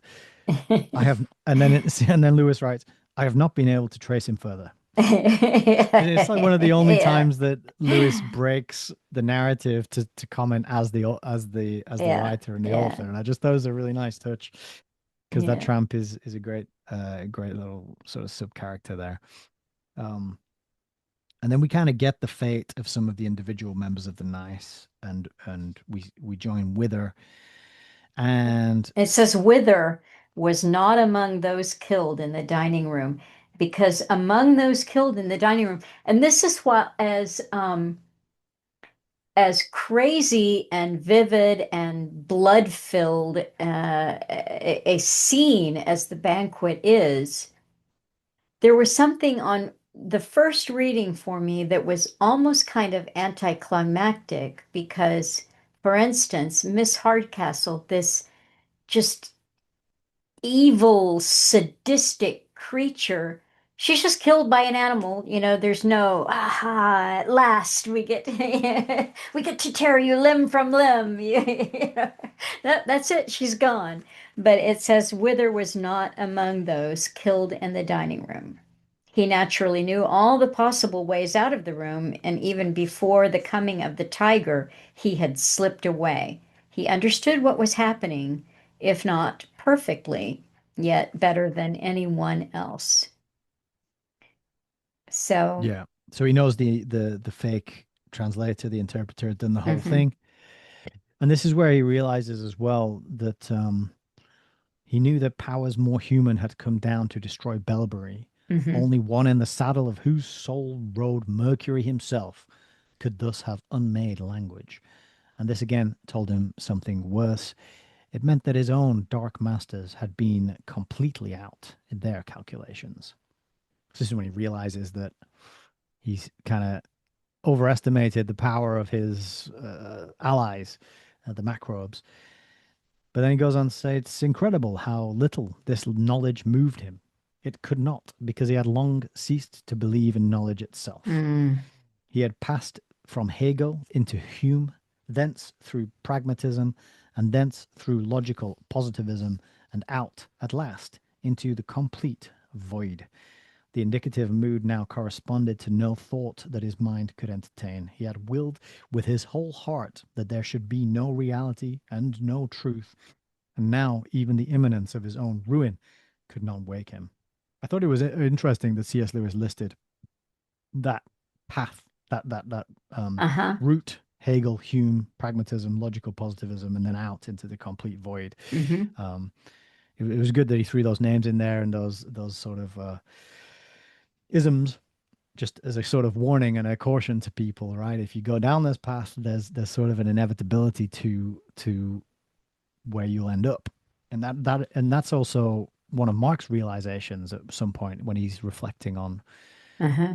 in the cell in the prison. He says, "Oh yeah, this is the logical outcome of the way I think." Huh? Meaning Frost's point of view and the things that Frost is saying to him. He sort of says, "Yeah, that's exactly where it goes to think like this and be like this."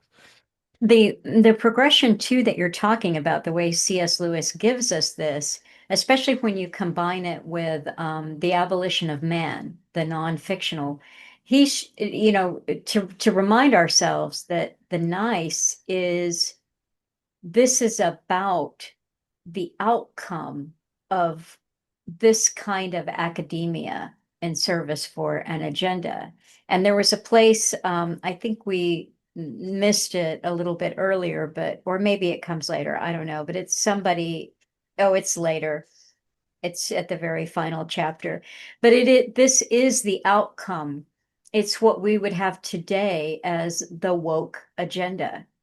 Mm, And when I saw that what he was using in this chapter was that hideous strength, the curse of Babel, I started thinking, it was actually just this morning, it occurred to me, well, where are we then if you can't say he is a man or she is a woman, or you have to assign they, them to someone because they want to be called they, them, then is that not the curse of Babel, where words cease to have meaning and everyone on all experts come out and say they had a gender reassignment? What does that mean? mm. It's Babel. It's pure Babel.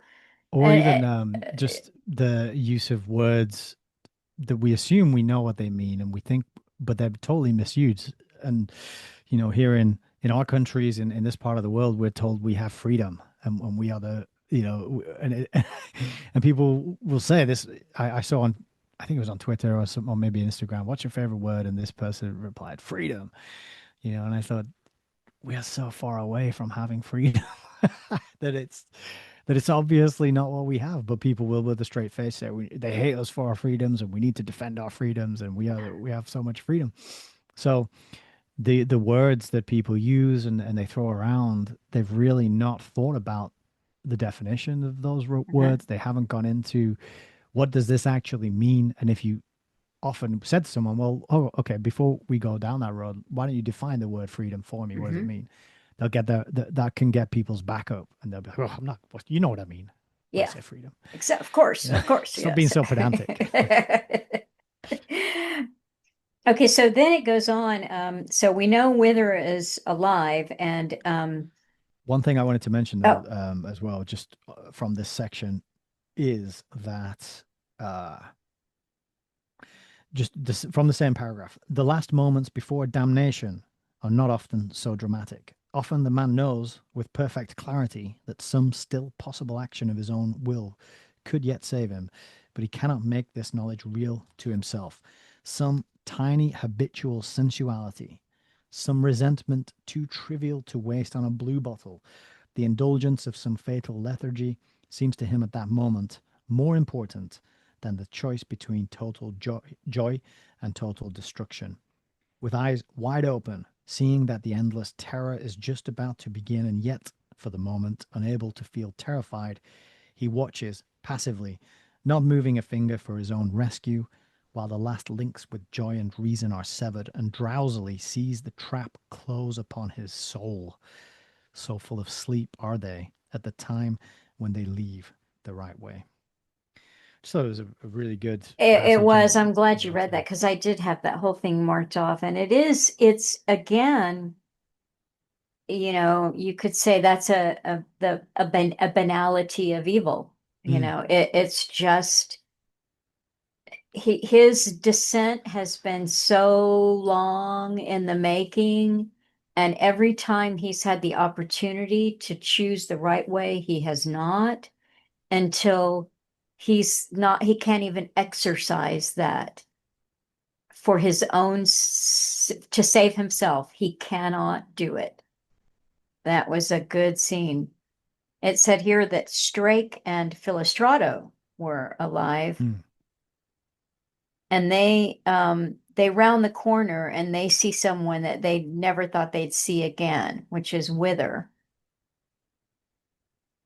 And do you want to tell us about that? It's a This is where it gets kind of even more gruesome yeah. and creepy and strange. But basically, Strake and Wither grab Philostrato, and Philostrato tries to decline, but he can't because none of them can speak. So they're all sort of pointing and just moving without communicating. But Philostrato accompanied them per force, so he's kind of grabbed on both sides and marched with these two, with Wither and Strake. And it says that squealing and shivering with pain, Philostrato accompanied them perforce, but worse awaited him. He was not an initiate. He knew nothing of the dark Eldila. He believed that his skill had kept Alcazan's brain alive. Hence, even in his pain, he cried out with horror when he found the other two drawing him through the anteroom of the head and into the head's presence, without pausing for any of those antiseptic preparations which he had always imposed on his colleagues. So he gradually comes to realize that he's in for something kind of gruesome, something kind of scary. And what happens is that the head is animated and it speaks, and it hasn't been switched on. It hasn't had its it hasn't been juiced up with the fake saliva and, and all the other stuff that they pump into it from the other room, and yet it speaks. Mhm. And it says, what does it say? A Adore. door. Yeah. Now, at this also right here at this scene is that um, Strake and Wither have taken their clothes off and they ripped the clothes off of Philostrato too. And there they are in front of the head, which says a door. And so this just becomes this horrifying. Again, we're at it's almost like an objectivity. It's one more initiation rite for the initiated. Mhm. And what do they say? This one was really quite fascinating there. They're in a rhythmic, obscene kind of bowing down to the head, and they say, Ora Borindra, Ora Borindra. And I wrote in the margin here, Ouroboros. Yeah. It's the eternal thing. It's the serpent eating its tail over and over and over again. This is the ritual, though, that they must do. And then tell us what happened to Philostrato. Well, there's a there's a little hatch in the side. It's amazing what he yeah, there's a little hatch and they slide it open, and it's kind of embedded in the wall is a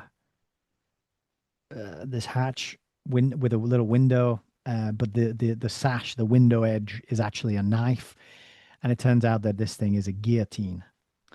And they put Philostrato in there and off with his head. The head demands Yep. uh of Strake and well, of all three, says it says another, give me another head. Hmm. And then Philostrato figures it out because he's the one who installed the guillotine in the wall.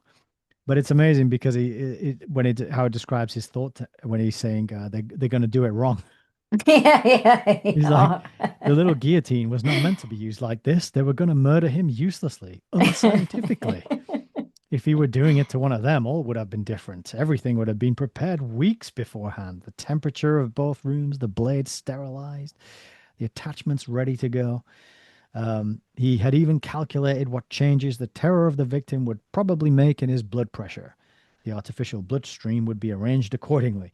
Yeah, so this is the thing they use to chop the head off that they can then plug up with tubes and keep alive, right? So the two initiates, they chop Philostrato's head off.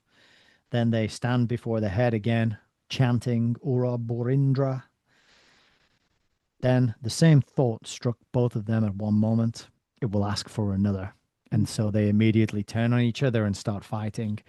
And Wither comes out as the more, uh, surprisingly, the more, I suppose, because his devotion or his, excuse me, allegiance is stronger. But he manages to kill Strake. And after that, hears a sound and he realizes that something is moving towards him and that they left the door open. Mhm. And then it says, next moment he drew back. A huge bear, rising to its hind legs as he came in sight of it, had met him in the doorway, its mouth open, its eyes flaming, its forepaws spread out as if for an embrace. Was this what Strake had become? He knew, though even now he could not attend to it, that he was on the very frontier of a world where such things could happen. And of course, this is Mr. Bultitude Mhm. coming in to finish off Wither. And I think that's the end of that gruesome, strange, very uncomfortable scene. One of the thoughts I just had though there about this because I wrote Ouroboros as well, and there's sort of like two ways it can go, isn't there? There's you can because Ouroboros the process part of the process is this eternal death and renewal Mhm. of life, and so you can kind of go you can worship that in two ways. You could worship the death Mhm. and cause more death and be involved in that, and or you could worship the creation of life, the birth. Mhm. And this is sort of um, connected to how the final chapter ends, I think. Oh, this is the Mhm. final chapter. We're in the final chapter now. Oh no, Well, not quite. we got one more, but that it's not much of a No. chapter. But so then what happens is we next is that we see Feverstone. That Oh yeah. yeah, and Feverstone, he's like, "Oh, I'm out of here." And so he gets in his car and he's, driving along. But something kind of takes him over as he decides he's gonna go back to Edgestowe. And he just drove off the road and starts driving into a field at breakneck speed. And he said, "Am I tight?" Meaning drunk. I'll break my neck at this game if I don't look out. But the car went on as if driven by one who regarded this track as an excellent road and the obvious route to Edgestowe. Now, Frost had left the dining room a few minutes after Wither, and he did not know what he was going to do. And so this tells you his thought process and what he thinks about human emotions and so forth. It says the nearest thing to a human passion which still existed in him was a sort of cold fury against all who believed in the mind. There was no tolerating such an illusion. So he's already completely detached from everything. He's so given over to the dark side that nothing remains. Thus, Frost, whose existence Frost denied, so he's already outside of himself, outside of all human existence. He watched his body go into the anteroom. So he sees this whole thing. He goes to the garage. The place is silent and empty, the snow thick on the ground. He locked himself into all he could think. Okay, he piled all the inflammables he could think of together in the objective room. So he goes into the objective room, piles it up with anything that'll burn, locked himself in by locking the outer door of the anteroom. Whatever it was that dictated his actions then compelled him to push the key into the speaking tube which communicated with the passage. When he pushed it as far as his fingers could reach, he took a pencil from his pocket and pushed that. Presently, he heard the clink of the key falling to the passage floor outside. In other words, he's given himself no escape. That tiresome illusion, his consciousness, was screaming to protest. His body, even had he wished, had no power to attend to those screams. So, what he did was he set fire to himself. And it's just very matter of fact, he's done. Not until he had poured the petrol all over himself and everything in that room and lit it with a match, not till then did his controllers allow him to suspect that death itself might not, after all, cure the illusion of being a soul. Nay, might prove the entry into a world where that illusion raged infinite and unchecked. Escape for the soul, if not for the body, was offered him. He became able to know and simultaneously refused the knowledge that he had been wrong from the beginning, that souls and personal responsibility existed. He half saw, he wholly hated. The physical torture of the burning was not fiercer than his hatred of that. With one supreme effort, he flung himself back into his illusion. In that attitude, eternity overtook him as sunrise in old tales overtakes and turns them into unchangeable stone. So, right at the very last, he is able, because this is what the dark Eldila want. They want your soul. Simple as that. Because if you look at the Ouroboros, what is it? The Dark Eldila will find someone else to go through the birth and death process. You know, the great work continues regardless of who loses their soul in the process of bringing the great work into being. So he is so detached from this. He knew in that moment, oh, I was wrong from the very beginning. I have a soul. I'm about to lose it. He's so full of hatred, he cannot stop. And that is the end of chapter 16. One of the things I wanted to add there as well is that it reminds me of discussions that we've had prior with regards perfect possession and psychopathy, Mm-hmm. and how in the last few examples here, all these Belbury nice scientists are possessed in one form or another, taken over, right? You got, I think, Merlin in the back of the car controls Feverstone, and he has no way to resist that. Then, of course, Frost here is under control, the controllers, and it's that giving up of your agency and signing it over to something else, an entity Mm-hmm. or a macrobe or whatever it might be. And I just hadn't sort of connected that they've all done that, and they all have this in common, that they're under the control of other entities.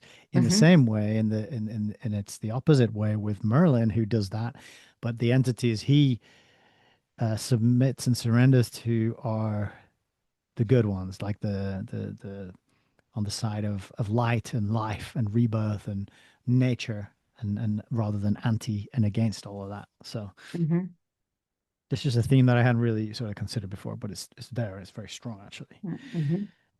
It And then we've is. got the final chapter, chapter Which 17. is Venus at St. Anne's. Okay. I've actually been writing these chapters down, the chapter names, which I haven't been doing. So I've just got the last four now, but Okay. I'll get the others off you at some point. Yeah, I liked so it starts with Mark, and what I really liked is everything's covered in snow, thick, deep snow. So it's a new beginning, it's fresh, it's virginal, it's white, it's pure. And Mark kind of wakes up. We didn't check back in with Mark. He blacked out during the slaughter, and he sort of wakes up, and Merlin's there, and Merlin tells him, gives him the message, and says he has to go to St. Anne's, and slaps him on the back, and then he starts running, and he's kind of uncontrollably running at top speed because of this pat on the back that he gets from Merlin, and then eventually he slows down and he stops.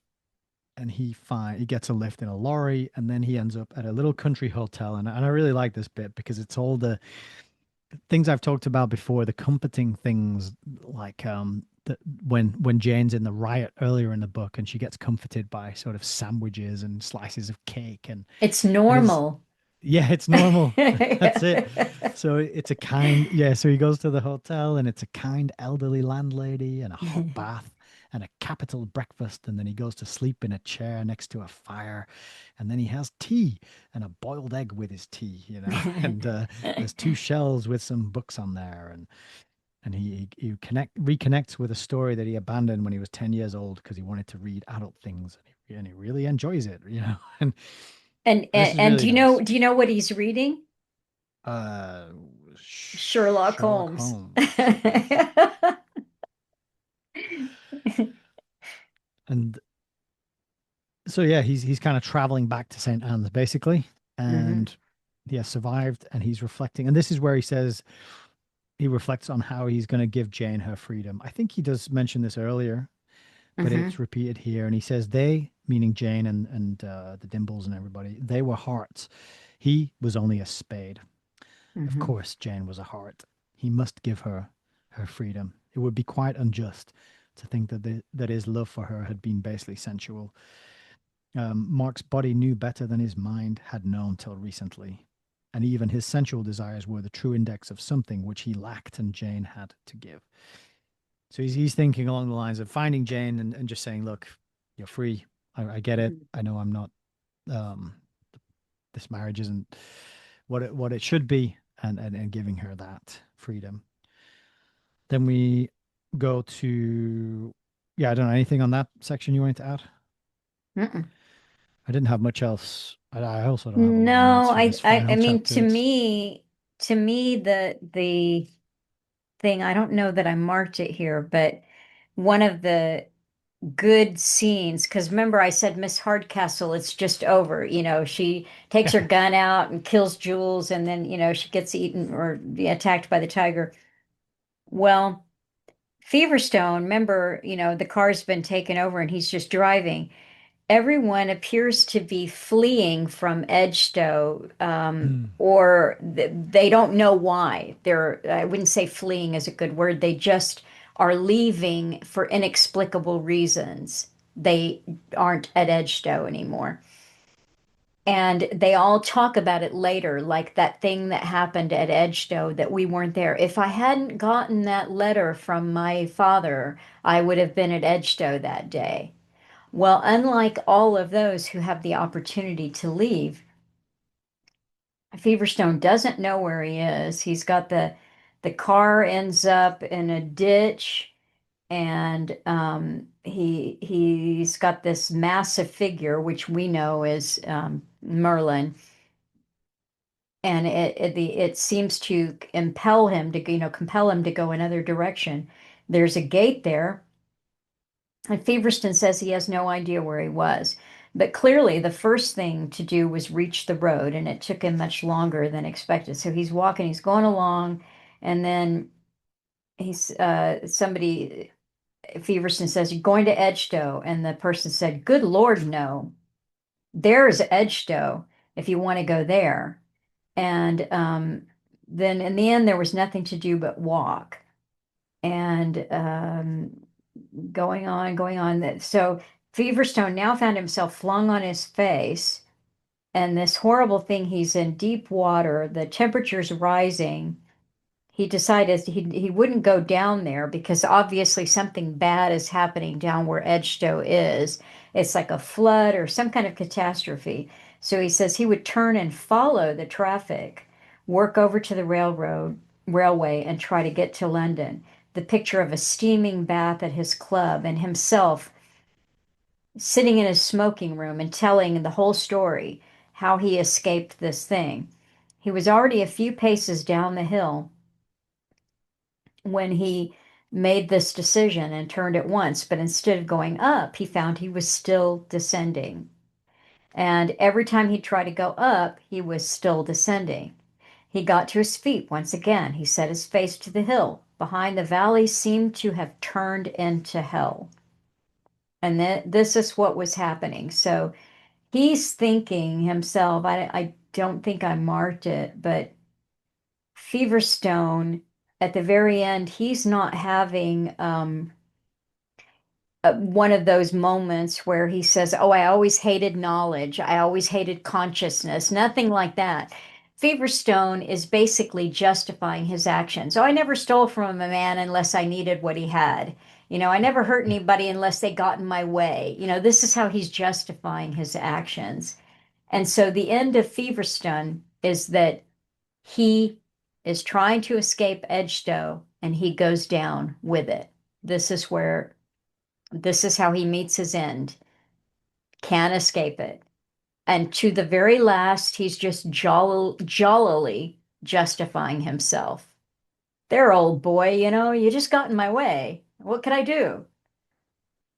Yeah, that's a great point. And it's also earlier when he leaves Belbury, he sees what's going on. He actually watches the whole massacre, right? He gets out of the Yeah, room quickly and yes. he gets on the other side of this thing in the little hatch. And he's looking through his hatch, smoking a cigarette, watching it all happen. Yeah, And it says that he's confident in his reaction so that he could close the hatch yeah, if he saw anything coming that way. And he just watches it, smoking a cigarette, yeah. sees it all unfold, and then he thinks to himself, okay, well, I've been lining up a nice job for myself at Edgestow. I'll go there. Right. Yes, And then, yes, yeah, yeah, and Edgestow is being kind of like consumed by the earth. It's being swallowed up, and yeah, the ground is it's all like earthquakes and fire coming up, yeah. and yeah, he just basically he literally gets swallowed into it, doesn't he? But yeah, you're right. He's the perfect self-confident, cocky psychopath that's like, oh hey, oh wow, this is interesting. Huh. Yeah, I I, forgot to I never mention knew that, a but man could bleed out like that. yeah, That's- that's it. Yeah, great. And so it was good, satisfying.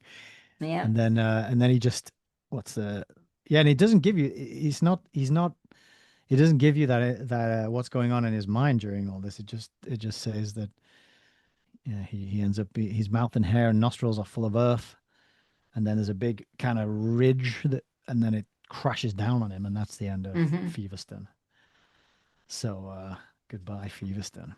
And it reminds me of the bit you read from Orwell's review of the book, where he talked about the nice encompassing science and politicians and religion and police and military.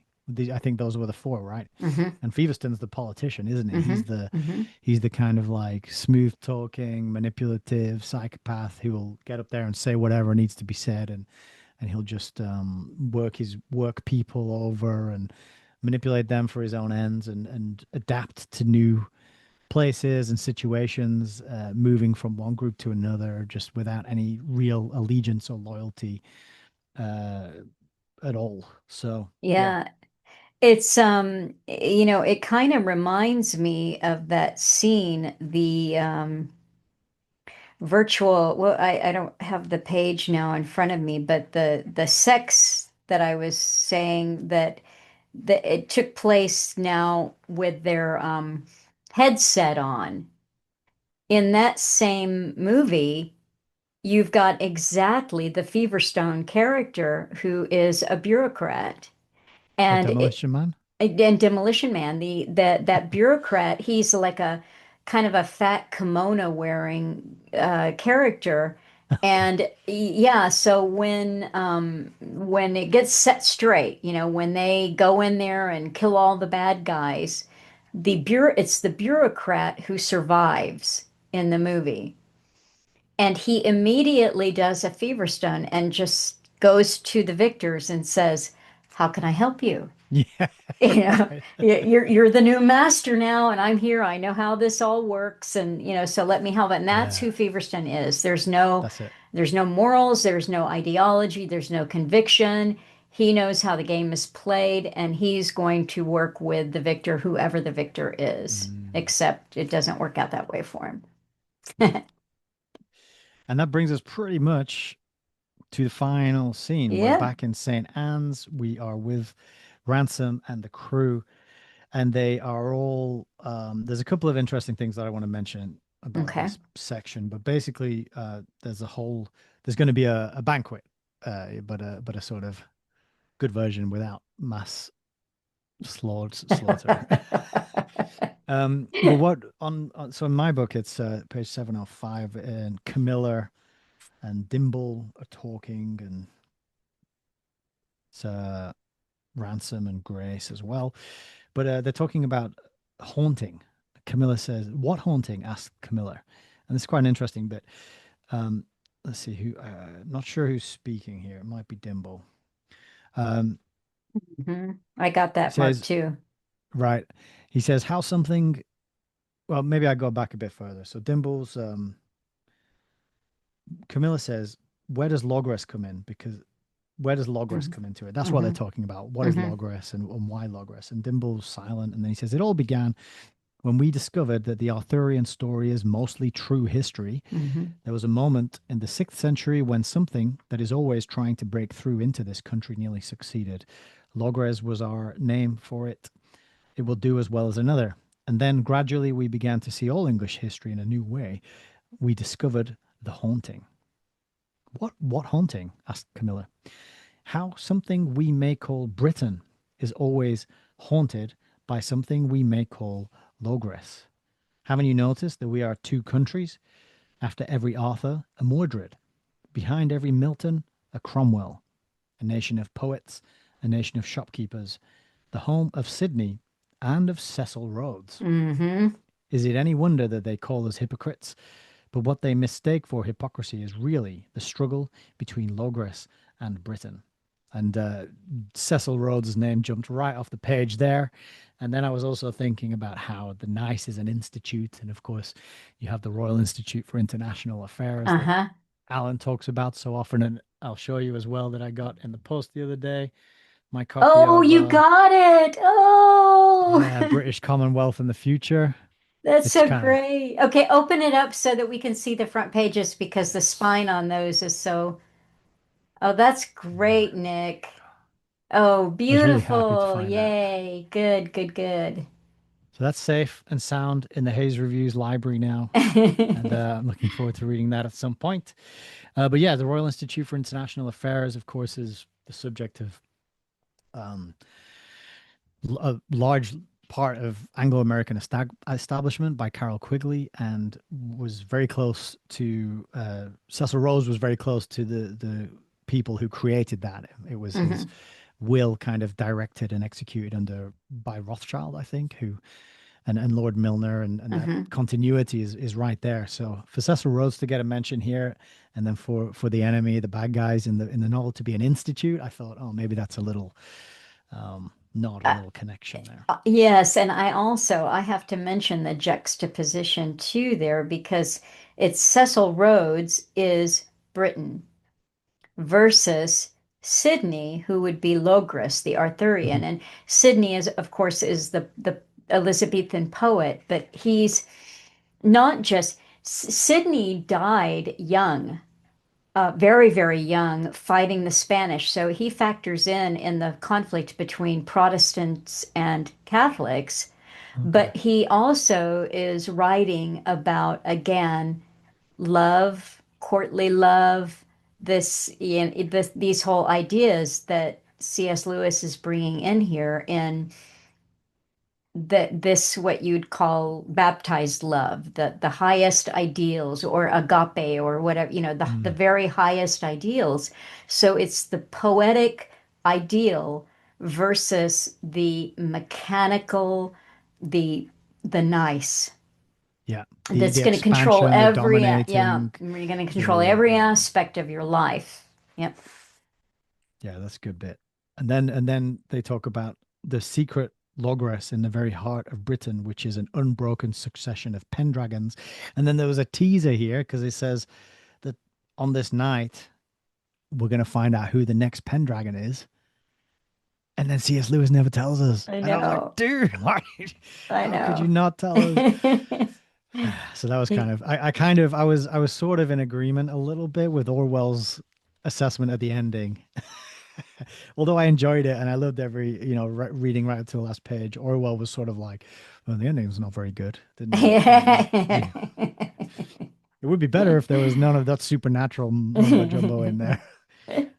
But yeah, so we don't actually find out who the next Pendragon is, but we can kind of all guess, I suppose, and theorize about that. Um, what else from this section?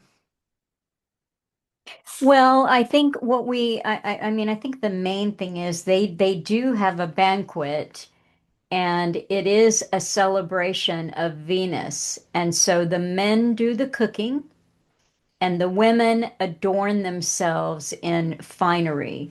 And Yeah. there is, and C.S. Lewis loves the wardrobe, right? The wardrobe is the piece of furniture that lets you go into another world. Mm. It's the magic door that opens that up. So here, Ransom has given them a wardrobe in which each woman has a costume that really kind of is the essence of her. So, Mrs. Dimble has a costume that's for her. It's not over the top. It's certainly nothing that she would go, oh, I can't be dressing in something like that. But as it turns out, it's a beautiful piece of finery that just fits her personality. And so this is what happens. They have this, and the animals are all chilled out again. Mr. Bultitude has brought his woman home Yeah. for, so he's got the female bear and they're off. And then And don't a really, pair of elephants show up. Like all the yes. animals show up in Yep. pairs, a male and a female, don't they? Yes. And there is also something sexual about this. It's the mating up, it's the pairing off, but it's not descended into an orgy. It's the perfect complement. Each each animal or human has its perfect complement, and they go off together after having this celebration. Venus, and so you know that Mark and Jane are going to be okay because Mark is there. He's obviously going to help with the dinner preparation, and Jane has her perfect outfit. And the final scene where they are to be together was one that I understood but didn't understand, because Jane arrives at their little cabin. She now understands that she's to go and be with him, really be with him. And when she arrives, oh, Mark gets there first, and Mark is greeted by Venus. And that's really quite something. He is greeted by Venus, and it blows his mind. It's this goddess of love who illuminates the entire little cabin there. And Jane arrives, and the whole cabin is lit up crazy. And she is, standing there. Am I going in? Yes, I really am going in. Am I going in? And she looks and she sees Mark's clothes like in a pile on the floor. And her thought is, oh, kind of like just like him, because when we start out, Jane does one thing. She thinks about John Donne while she's thinking about her unhappy marriage. But the one thing she actually does is clean her house.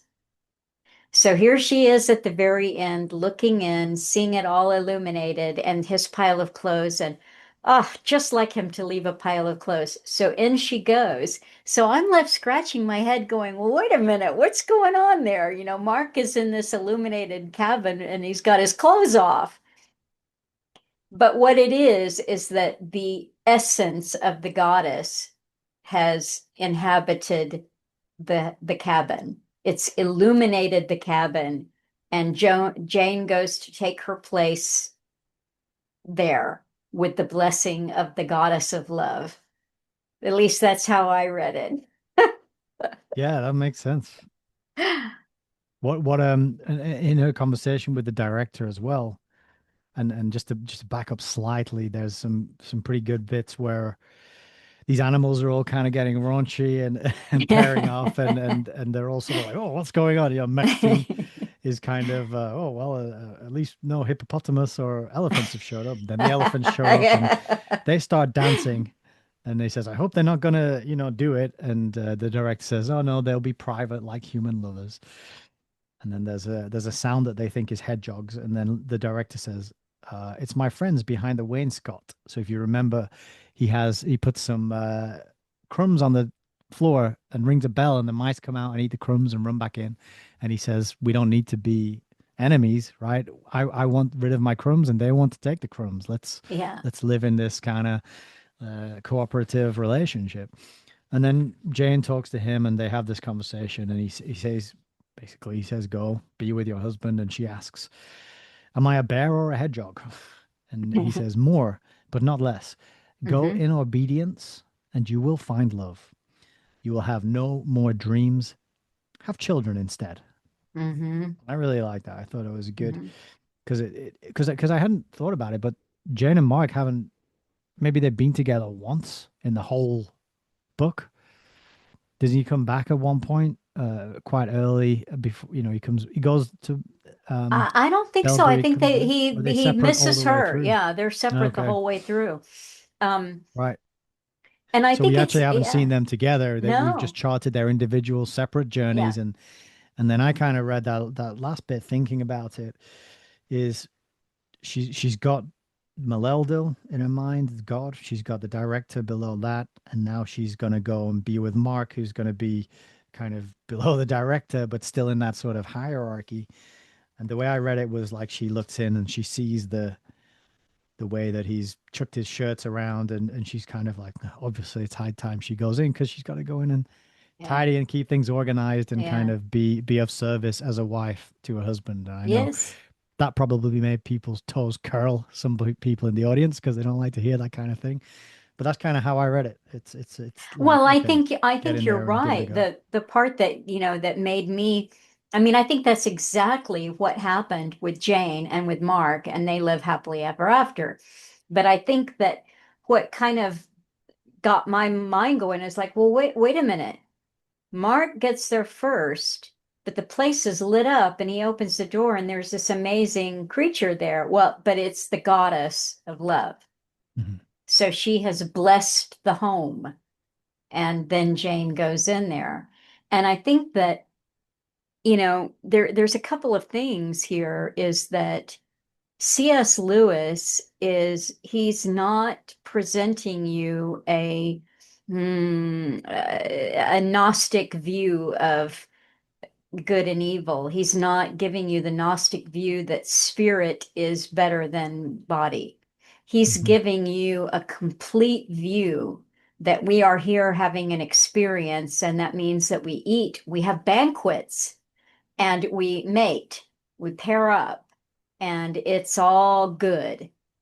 And it's when you try to make it not good that you go down the nice path, where Mhm. you're separating things out and there he used the word ascetic several times when talking Yeah. about the nice and the people involved there. There's a separation of themselves from real human experience and real emotion and all of that. And the other thing that the final scenes reminded me of is, remember Darren said, I see parallels here to Dante.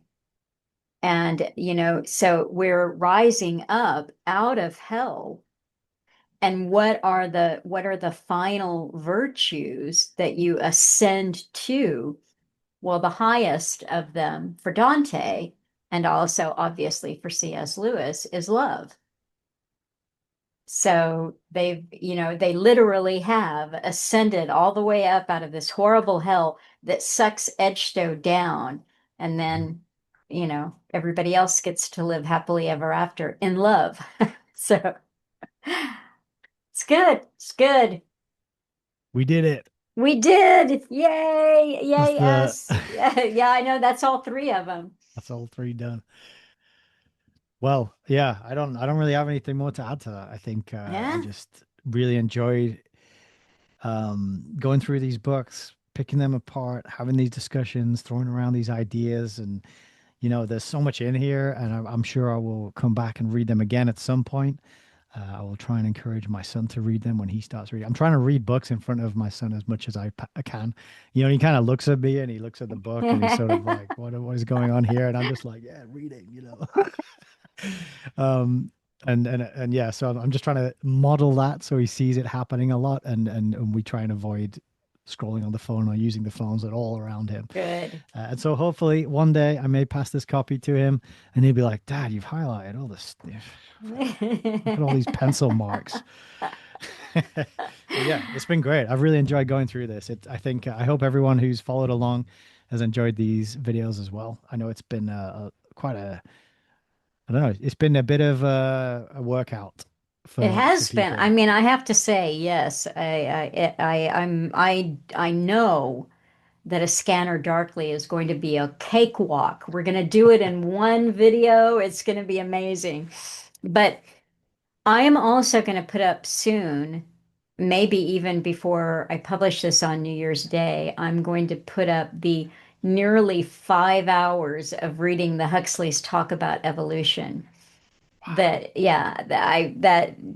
I recorded last week. So I'm just So gonna. that was just you reading it That's in. just me reading it. I Oh, read nice. Thomas Huxley's lecture, and then I read Julian Huxley's lecture on evolution. And let's see, it's good. There was so much in here because C.S. Lewis had that kind of an education, and he was drawing from this and drawing from that. And you've got this, incredible activity going on at Oxford. So I'll give you that. But we are done with this. Yay! Well done, us. And thank Yeah. you to Judy for the scarves. I don't think we could have done it without No, we couldn't the have. our stylish upgrades that we've had. Yeah. And Uh, again, I've got the Gabrielle wrist warmers on, and I really needed it today. But the house is cold. The heat keeps, kicking in, but it's pretty cold here. We Texans are just not used to it. I'm too far removed from Canada now. I've forgotten what it's like to be hardy and tough and yeah, like, yeah, I bet. yeah. Yeah. So, well, listen, everyone. I believe that next week is going to be Neil Foster because today is actually the first Thursday of the month, and that means that next one will be the second, and I think he'll be done with work. So that's the plan that I'll stick to, and we shall keep you posted on our what do you call them? New Year's resolutions. How do you Yes, here's intentions. here's the question if we're playing the game of questions. How do Nick and Melissa do with their New Year's resolution to be better about time management? Send your answers by email or a postcard. We should mention as well, since we're anticipating a Scanner Darkly, quite a slender novel, we'll probably get through that quick. The one after that as well, we already have lined up, and that's going to be Inverted World by Yes. Christopher Priest. Yes. And while you're buying Christopher Priest books, you could also get The Prestige, which was made into a very well-known film with Hugh Jackman and Christian Bale. And that's also quite interesting. If you know the Hmm. film, then you probably know what that's all about. But yeah, Christopher Priest, Inverted World is coming up after. That's also quite a slim 200 page, roughly Hmm. kind of novel. So that's what's coming up. Yeah. And I know, they may I'm like I said, Philip K. Dick really like his work, but we just don't have the illusions and things that we have to follow up. C.S. Lewis sent us down endless, oh, I got to look up this. I got to check that out. So this will be, we promise no more marathons for a while. For a while. I'm glad you said for a while. Yeah. Yeah.